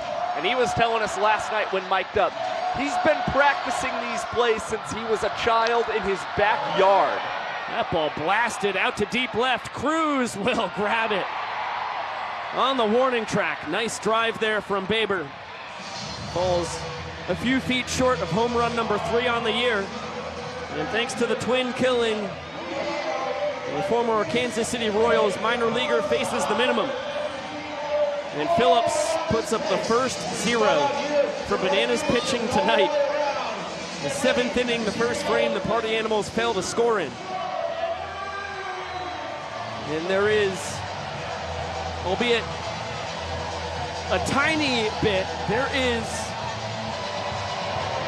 a little bit of hope for these Nanners. Let's get it back down to the field to Mr. Sam Bauman.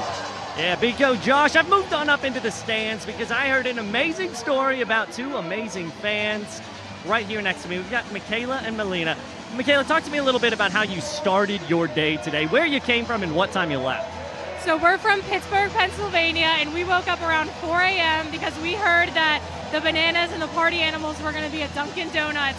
And we just thought, you know, we're big fans, so might as well drive and get some donuts and hopefully a couple autographs. Now, you got there, you were hoping for tickets. They were all out of tickets by the time you got there, 4 hours, 4 a.m. But you met our Austin Krasminski. Talk to me a little bit about what he did. So we told him kind of our story and what we did with the day, and he asked us if we were free, if we could come to the game. And it was like a dream come true. I couldn't even have imagined it. We are so grateful we're his #1 fans now, and he totally like made our whole just life, everything. Number 22, #1 in their hearts, as is ours, guys. Our fans are amazing. They just keep amazing me. Let's get back to this amazing game we got going on. Thank you much, Sam Bauman. Bouncer through the 4-hole past a sliding Dustin Baber. And Rack 1 for 3. The inning-winning run is aboard. One pitch into the outing for Ryan Rodriguez. The Bananas are batting just .188 against Ryan Rodriguez this season, but Rack is now 2 for 3 against the righty, who has pitched 4 scoreless innings here in the month of May with 4 strikeouts, and his 20% strikeout rate this season is the second best mark on the Party Animals, trailing only Drew Gillespie. That's elite company that Sexy Mexi is teamed up with there. A couple benders to Bill Leroy. And he's ahead 0-2 on the Nanners catcher. Popped right side, Swan towards the Bananas dugout. Will grab it as he takes out our first base camera. Oh boy, a disastrophe for Emerson Elmgren as Hope Peters and Sam Bauman jump into action and try and save the day. Another look. Oh!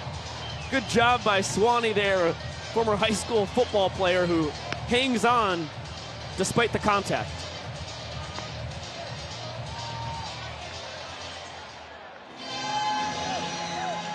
Now Michael Vitamin D.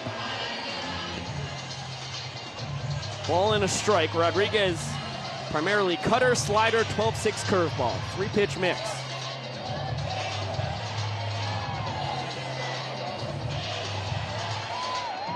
Here's the slider. He's ahead 1-2. Now, of course, we did an in-depth report about Brett Helton being a banana ball magnet on the Banana Ball YouTube page this season. The next edition might just be Jason Swan versus the first base camera. So we actually saw a very similar thing almost occur across the California series during a Danny Hosley at-bat late in a ball game. That time, our camera and tripod survived. Tonight, it might not be so lucky. 1-2, chopped right into the Nanners dugout. At Viro Gillum and Jesse Cole. Maceo Harrison not paying attention, he could care less. He's pulling off his legendary Miley Cyrus wrecking ball dance as he coaches third base. Rack, unbelievable jump to second. He was almost at the bag before Rodriguez let go of the banana ball, but with 2 strikes, Deeb had to protect the plate. Well, with all of the different stutter steps we just saw from Ryan Rodriguez before delivering that pitch to Michael Deeb, was what really aided Rack in his jump. But again, a close one that Deeb wanted to battle off, continuing to hack against Rodriguez. And yet another 1-2 is bounced over to Jason Swan at first base, who has his momentum leading him towards that second base bag and is able to fire over to Chase Acuff for the lead out. A little mustard on the 3-6 fielder's choice. Good hustle there by Deeb to beat the wrap there from Chase, firing it over to Rodriguez. Now Reese Alexiadis with a pair of infield singles. Check that. Brandon Crosby, I mentioned it last inning, was subbed in for Reese. 2 pitches into the frame in right field, so it's showtime at the dish. Trying to drive in the inning-winning run at first base.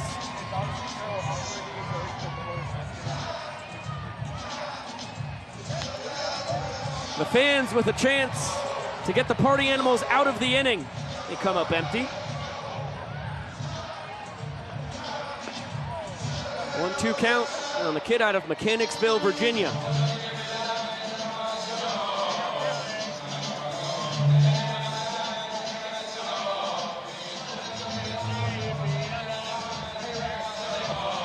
Second time this inning that Rodriguez has broken out the split pitch. It's a delight. It looks like he's going to throw the next pitch from a split. Liner up the middle for Crosby. Deeb was off on the pitch, so he'll get to third easily. And some showmanship from Sexy Mexi bites him in the rear end. Inning-winning run 90 feet away now for Danny Hosley. Well, felt confident with 2 strikes on Brandon Crosby, but unfortunately from that split position, not able to really generate a lot of velocity before delivering the pitch. That one just kind of hung over the zone, and the base knock for Brandon Crosby, who proceeds to take second base on the first pitch delivered from Ryan Rodriguez to the Bananas third baseman Danny Hosley. So the 8-hole for the Bananas, now a combined 3 for 3 between Crosby and Alexiadis. And last year's tour leader in walk-offs at the dish, only 4 inning enders in 2024 for Haas. As Rodriguez gets him to chase.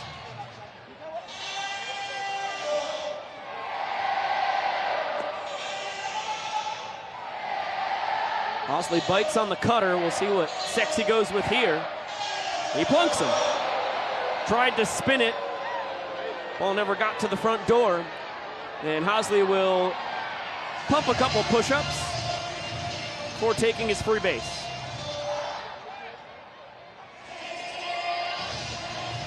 Good job of protection. Saw that thing trying to nab him in the ribs. Got the triceps in the way just in the nick of time. Heater misses the outside corner. Ball and no strikes to Ryan Cox. 3 ducks on the pond. And it's a walk-off single for Cox. The Bananas are on the board. They now trail 6-1. And Maceo Harrison was pinch running for Deeb over at third. He scores the first run in his Banana Ball career.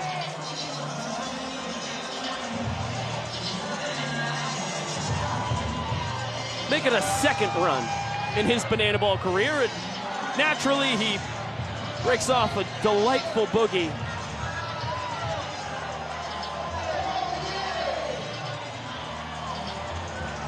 Celebrating the occasion. Heck of a job by Mace as we get another look at the harrowing footage of Jason Swan taking out Emerson Elmgren's first base camera. Really a valiant effort from M-Doggy. This is the POV from the first base camera. Yeah, things got dark pretty quickly there. Great nation, as we salute our hometown heroes of the night. We thank you for your service and commitment to our great country. We salute all the service members, both past and present, here in Huntington Park. Everybody here at Bananas Television passes that on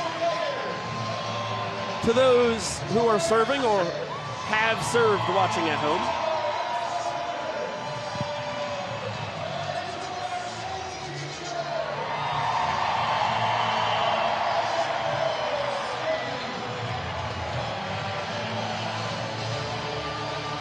We head to the 8th inning.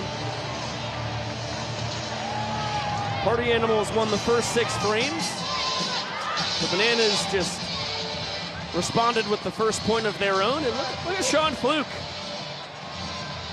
A little off day, scheduled to potentially take the bump tomorrow as he battles a fractured hamate bone. and refuses to get surgery until we go to Fenway Park. That's what you call a gamer. That's a veteran move right there. Gritty. Hanging out with his people. A lot of Party Animals faithful behind that third base dugout. Fluky having fun with them. You know that? There's a heater behind the keister of Tanner Thomas. That bite that Fluky was taken actually segues perfectly into our Zappos buzzword for the night. It is Skyline. Our buzzword tonight is Skyline. Of course, for the first time in our lives, we got to enjoy Skyline chili today, Biko. Yes, the idea of it sounded disgusting. I've heard many, I mean a plethora of people, dozens at the minimum, make fun of it before.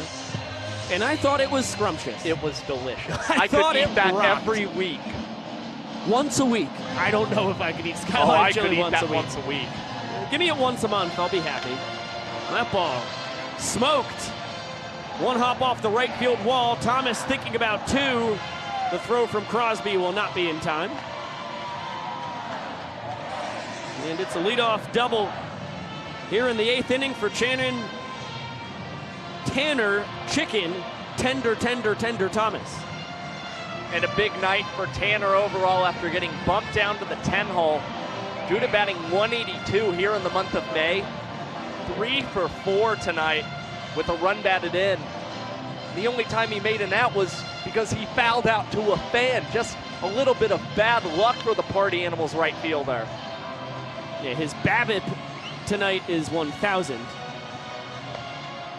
But his batting average on balls hit into the stands, zeros.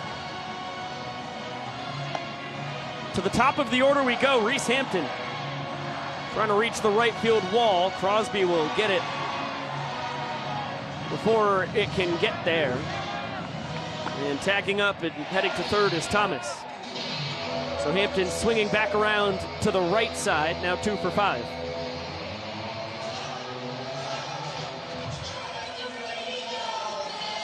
Thomas 90 feet away for Chase Acuff. Bananas have the infield at medium depth. And the Royals' 27th round draft pick in 2019 will give up a bouncer to Olsen, who has no play. Thomas stays put, and it's an infield single for Acuff. EJ thought he might have to run and grab the ball. Phillips never covered first. And 1B was vacant when Olsen looked up and was hoping for somebody to throw the ball to. One of those plays where there's little uncertainty over which player on the right side of the infield is going to field that banana ball. And again, you said it, no cover from Zach Phillips over there at first base, which only hurts himself as now the 0-1 from Dalton Cornett is skied in foul territory, and Danny Hosley right by that third base line is able to haul it in for a crucial second out for Philly. Well, I'll tell you what, I was gobsmacked to look over at third base and see Tanner Thomas still sitting there. The Bananas, as I mentioned, did not have the infield in. I mean, you gotta score on a soft bouncer like that to second base. I could not possibly fathom a reason for why Tanner did not. But Bryson Bloomer can't pick him up because D.R. Meadows makes a fantastic diving catch in right center. The Party Animals have a 5-point lead, so I doubt the base running blunder comes back to bite them. But pencil it away just in case the Nanners can come up with a miraculous 5-point rally with 6 offensive outs to go. The only person who should really be upset there with the base running from Thomas is Chase Acuff, who is already working on a 3 for 5 night, a triple away from the cycle, and should have had RBI number 4. I want to hear you.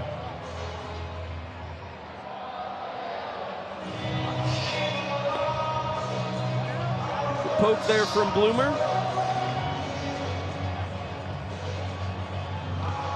Robbed by the doctor. And we turn Huntington Park yellow.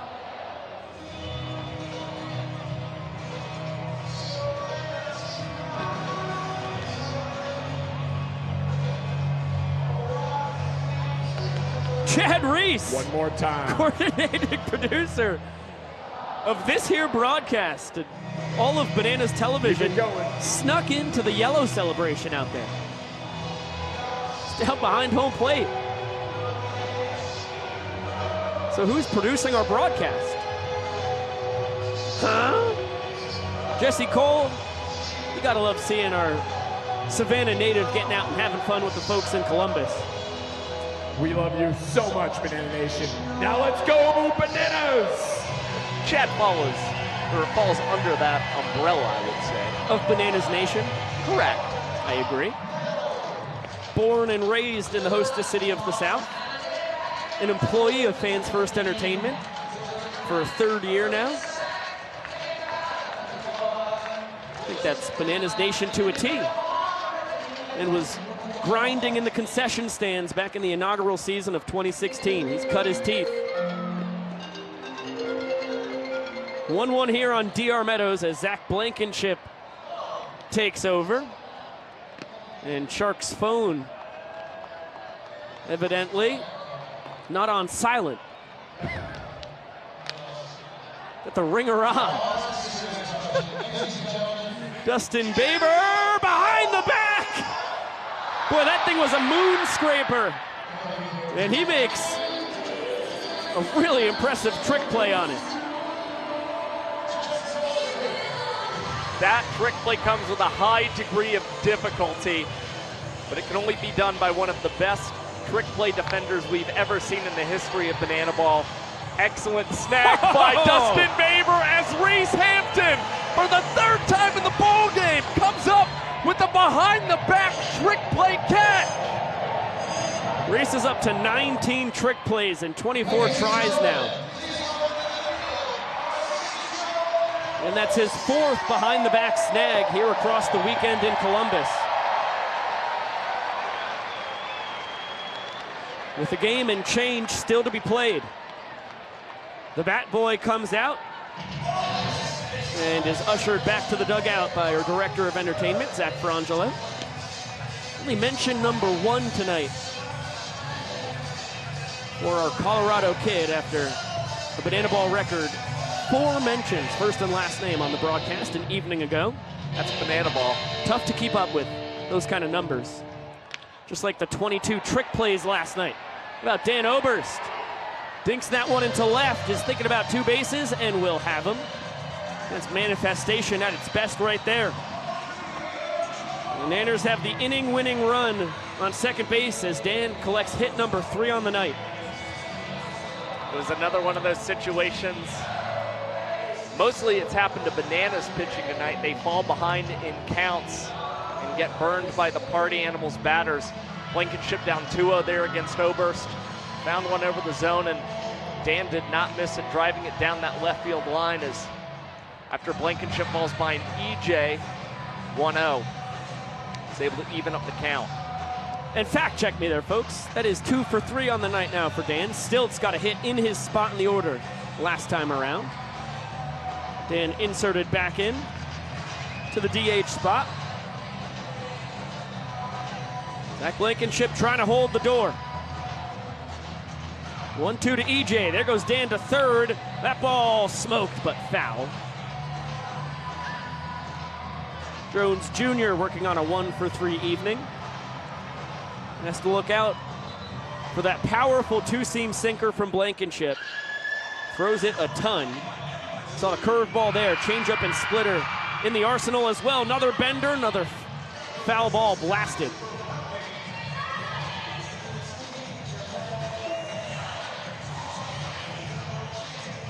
Another 1-2.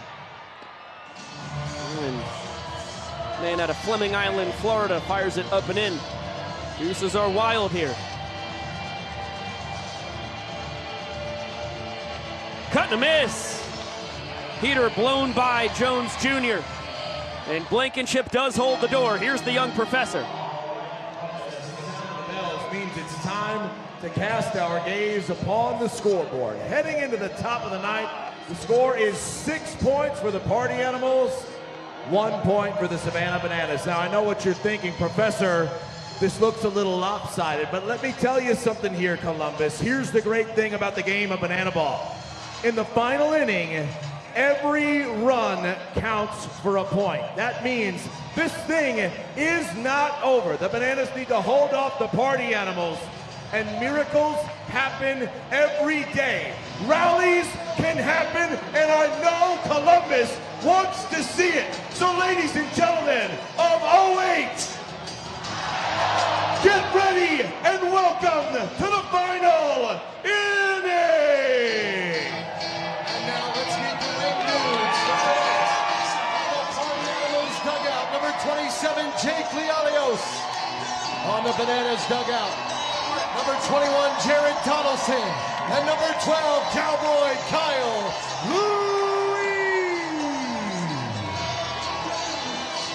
Luigs, Donaldson, and Lialios, while letting the folks know in their special way that we have reached our final inning.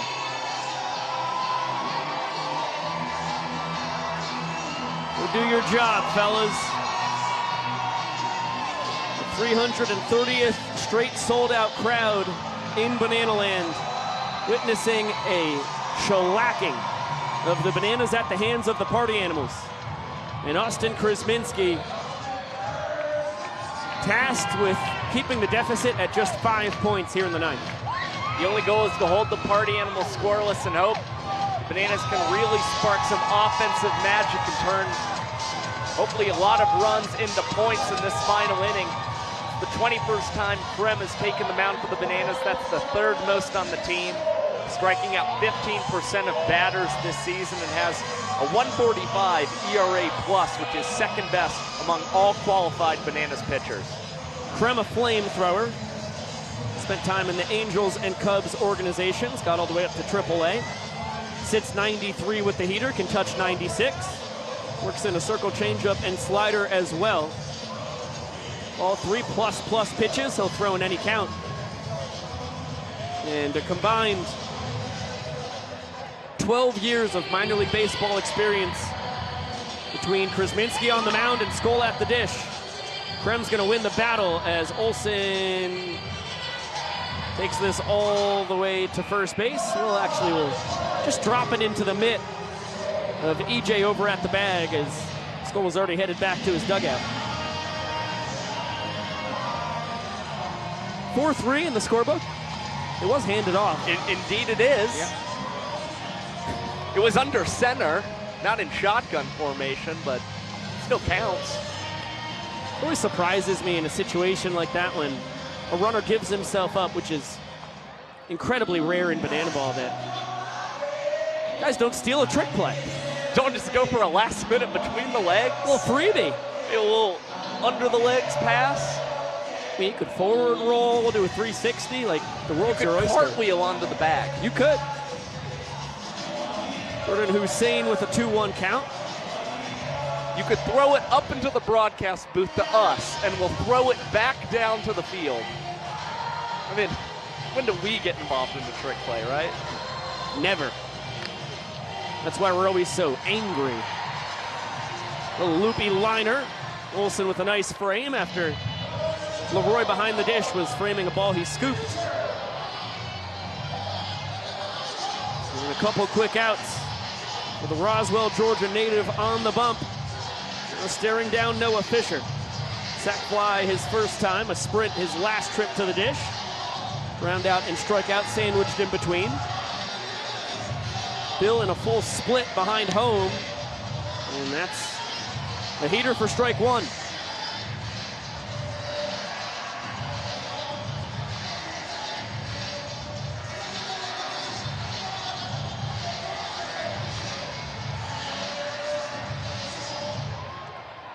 Tarps off for the fellas in the second deck.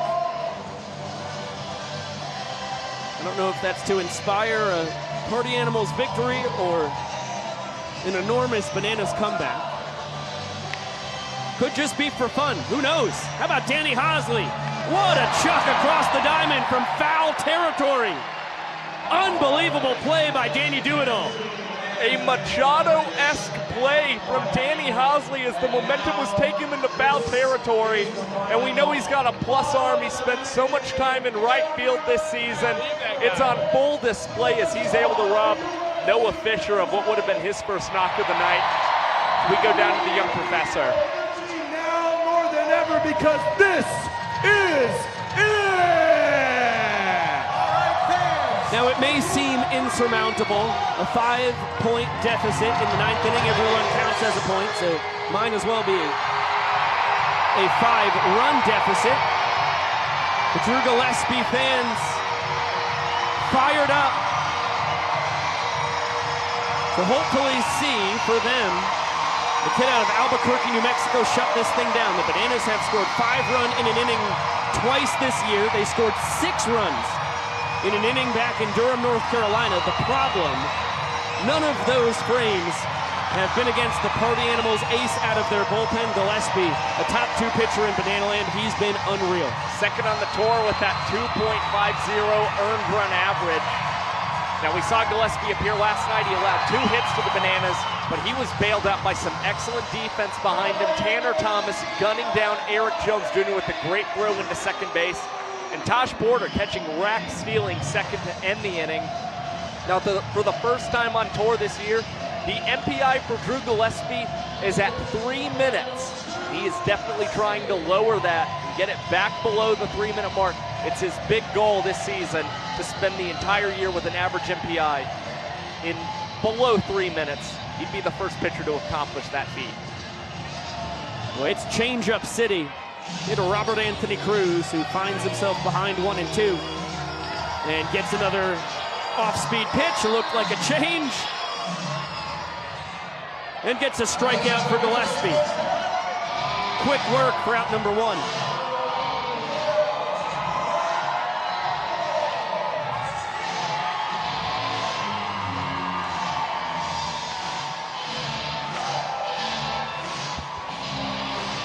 Now Bill Leroy will try to start what would be a legendary Nanners rally.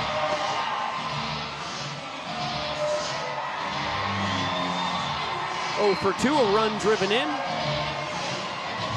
as well as 1 scored after he reached on a sprint back in the 2nd.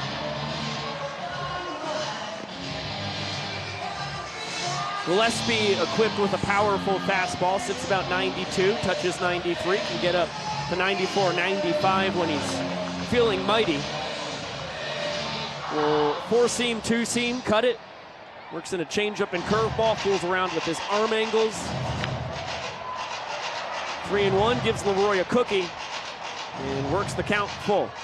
And thankfully for Gillespie there, despite that pitch being pretty much over the heart of the plate, it was Bill a tick early expecting fastball, and instead getting some breaking stuff from Gillespie, who now delivers the 3-2 pitch. It's fouled off the foot of Leroy. No reason to get crazy. 3-2 fastball. See what he does on another payoff. Fouled off of Bill. It looked like right off of his left knee.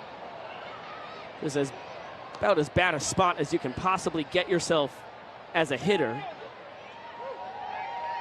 Jake Skoll will check on him. Not as good as Francis Gilbert, the athletic trainer, who now jogs out. I think that's really the person Leroy wants in this trying time. Head coach Tyler Gillum out with Francis. They'll give in the knee a good rub job.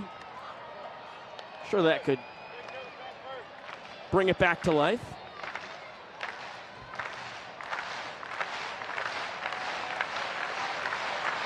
The full capacity crowd trying to heal Bill with their energy. And he appreciates it. That's just one of the cooler moments we've seen from fans on this year's World Tour. Things go a little quiet in the stadium for a second. The fans getting the clap together for Bill, hoping everything's all right. He's able to shake things off and then blows the fans a couple of kisses. and barrels the next pitch from Drew Gillespie out of the ballpark. Bill Leroy is able to strike right after the ball strikes him. The first home run of his 2024 World Tour.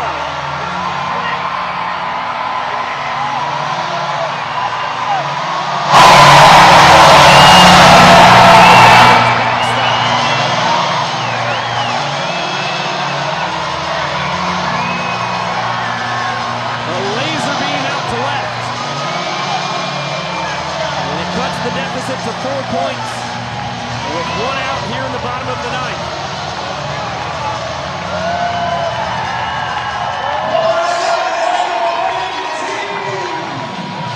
Fouls the ball off his knee.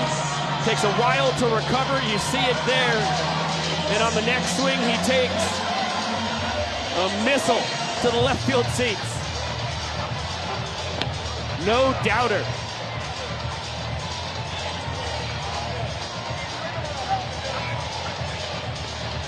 A way to pick up his first home run of the tour. He didn't even have to rub any dirt on it. Guy who only had one a year ago. It was in San Jose, California, with his 2022 skipper Eric Burns on hand.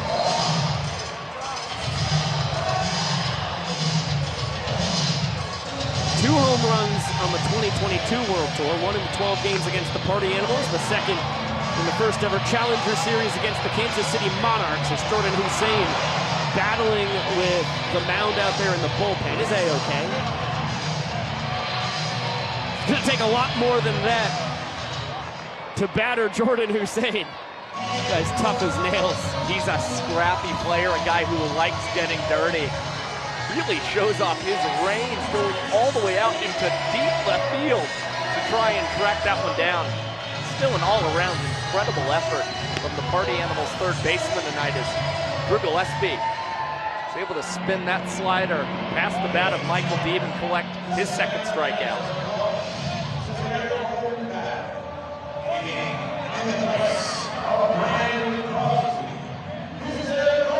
Batter, DR Dutak Meadows. Down to their final out. Bananas go to the golden batter. The doctor 3 for 4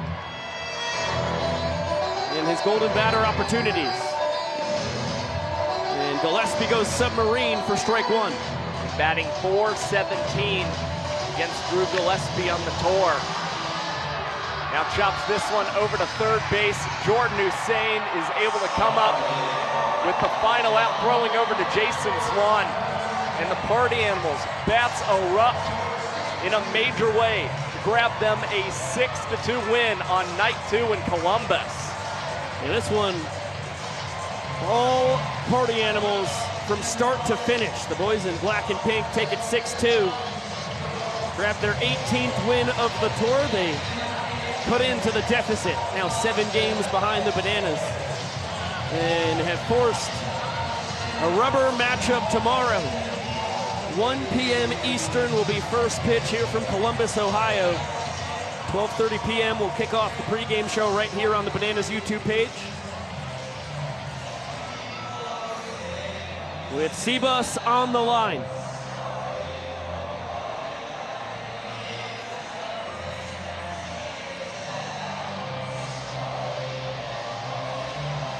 One of the greatest offensive performances we have seen in Banana Ball history. Party Animals did it with barrels tonight.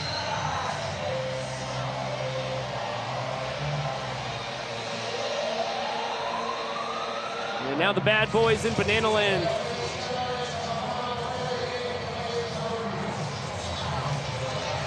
Will have to wait for a fan challenge to celebrate on the field.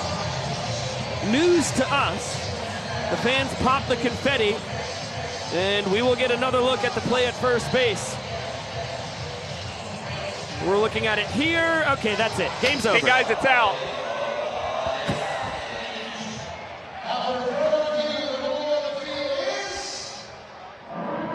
Confirmed and out.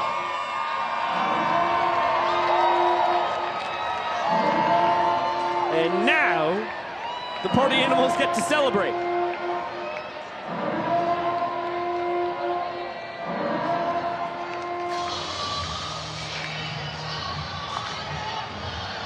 Impressive victory for the boys in black and pink. We'll have a post-game show after they boogie at the center of Huntington Park. And then after that, as I said, we'll see you tomorrow afternoon for the decisive game in Columbus.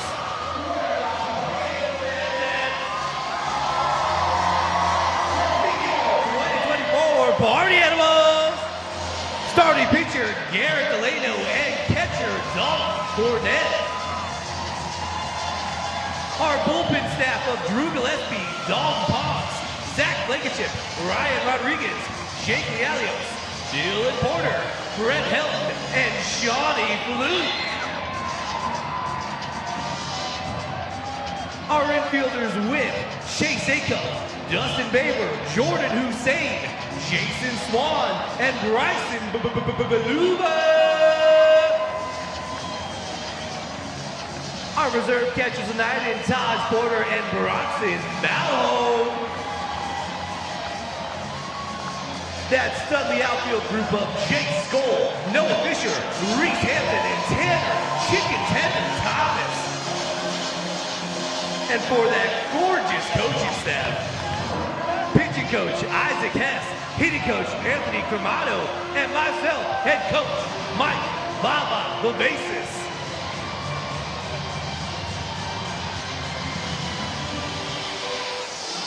Let's go!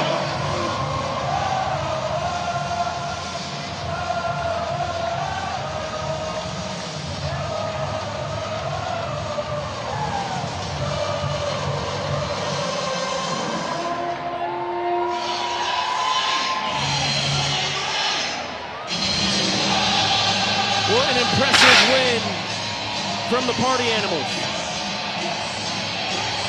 They take game 43 on the tour, our second here in Columbus, Ohio, 6 points to 2. They earned a point across each of the first 6 innings tonight, scoring 13 runs.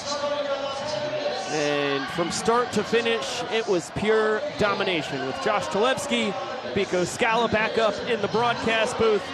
Boy, that Party Animals lineup, when they are clicking, it can look awful scary. It's the 4th time this season they've scored at least 13 runs in a ball game. This time it totals 6 points. They were able to keep the offense consistent across a majority of this ball game tonight. 13 runs on 16 hits. And what's really impressive, 44% of their total hits tonight went for extra bases. It included home runs from Jake Skoll and Chase Acuff as well, each of them collecting their 5th on tour. The power just continues to roll for the Party Animals, and really what is going to be interesting going forward into the rubber match tomorrow. Again, we've seen it plenty on this year's tour. The Party Animals just erupt against the Bananas in one game out of a 3-game series, and then proceed to have the bats a little cold over the next 2. Can the Party Animals continue to get the offense in tomorrow's contest against the Bananas, especially considering the Bananas turning back to Ethan Scooge as a starting pitcher, and Scooge has had pretty good numbers for the most part against the Party Animals when he's had his control of the zone, not issuing the ball for a sprint. Yeah, that's a guy who has pitched professionally across 4 different continents. For everybody counting at home, there's only 7 in total. So Scooge, over 1,000 strikeouts in his professional career. When he is on, he is the most dominant pitcher in Banana Land. When he's got that A+ stuff, it is masterful to watch. I could tell you who was terrific tonight and had the easiest start of his 3-year Banana Ball career, Garrett Delano, was just delighted with the run support he got from the boys. He pitches across 5 innings, earns a point in each opportunity there. And how about Chase Acuff falls just a triple short of a cycle. I mean, an amazing night for a plethora of party animals. It still feels like a showman of the night worthy performance for the party animal shortstop Chase Acuff, who really led them offensively. And still, we saw a lot of trick plays for the animals. Of course, they had a lot more opportunities to make outs because the Bananas were not walking off against them so quickly. And the party animals had 7 of the 15 total trick plays in tonight's contest. Of course, that was highlighted by their center fielder, Reese Hampton, who had 3 behind-the-back snags. Yeah, he falls 1 trick play out away from tying the banana ball record in a game for an outfielder. So it all comes down to tomorrow afternoon, 1 p.m. first pitch here in the capital of the Buckeye State. Before we say goodbye and see you on the morrow, we have a free pair of shoes to give away courtesy of our friends over at Zappos. Drum roll, please.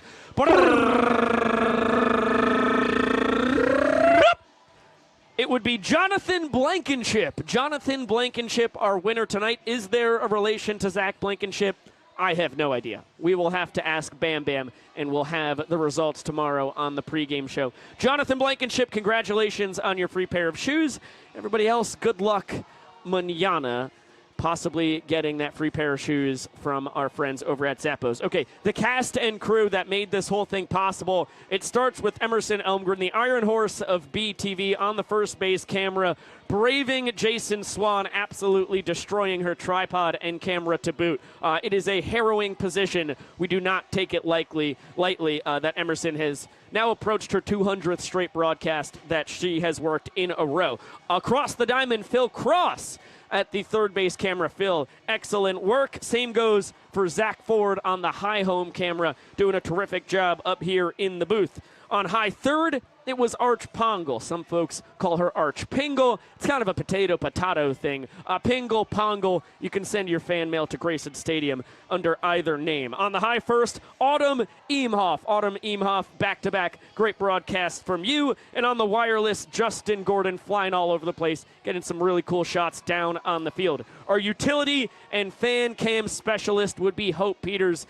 Terrific work again with the mic'd ups and some excellent shots on a full capacity crowd, over 10,000 on hand here in Columbus, Ohio. And our coordinating producer of tonight's broadcast, the straw that stirs the tasty drink that is BTV, Mr. Chad Reese. Now, when it comes to the folks back down in the hostess city of the South in Savannah, our director of this broadcast, Kylie Sadamka, calling all the right shots at all the right times and leading really a terrific production. Our technical director, Griffin Ellis, what a beautiful mind Griff Doggy is. And shout out Nick Keldy, a little technical directing tonight as well. Not just one technical director, but 2 technical directors! Yeah, the dynamic duo of Griff and Nick. You guys are superstars, and you know it. When it comes to the replay, it was Keegan Woods showing you the things you needed to see once, twice, thrice, even 4 times when that was necessary, because Keegs knows what is best. On the audio, Katie Duke dominating on the 1s and the 2s. The score bug handled by Kwanzi, one name, you know him, you love him, he is always dynamite. And when it comes to the graphics, Julia Massey was sending them out, and the statistics being updated on said graphics were run by Mikey O'Connor. They are the best in the business in the graphics department. Our moderators in the chat, Scott Thompson, and for the second straight night here in Huntington Park, Colbyte _ in the building with us. Awesome to get to have Colby on hand. And a special thanks to our YouTube king, Mr. Zach Bro. We call him Zacharias. And shout out Yvonne Trezak, also a YouTube king, the duo on hand here in Columbus. And boy, do we miss Chris Sacchi, our video legend and Italian rap scallion. Josh Talevsky on the color commentary and statistical savantry, terrific job. Because, Scal, I still long for the day that we get a lip sync video of you from high school on our video board, but for now, calling a game with you will have to do. Great work. There's a couple lip sync videos out there. There is a lot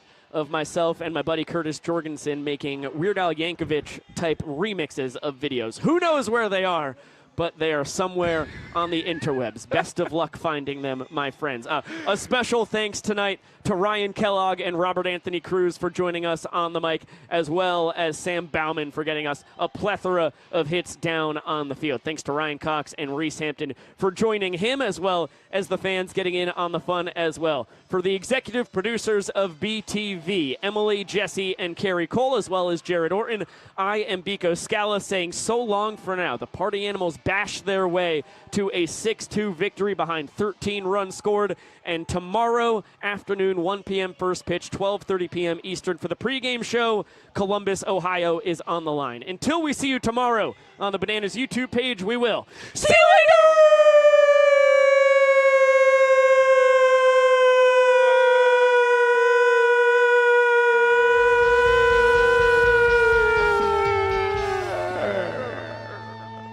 You ruined Sprite Cranberry, LeBron.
On the tour.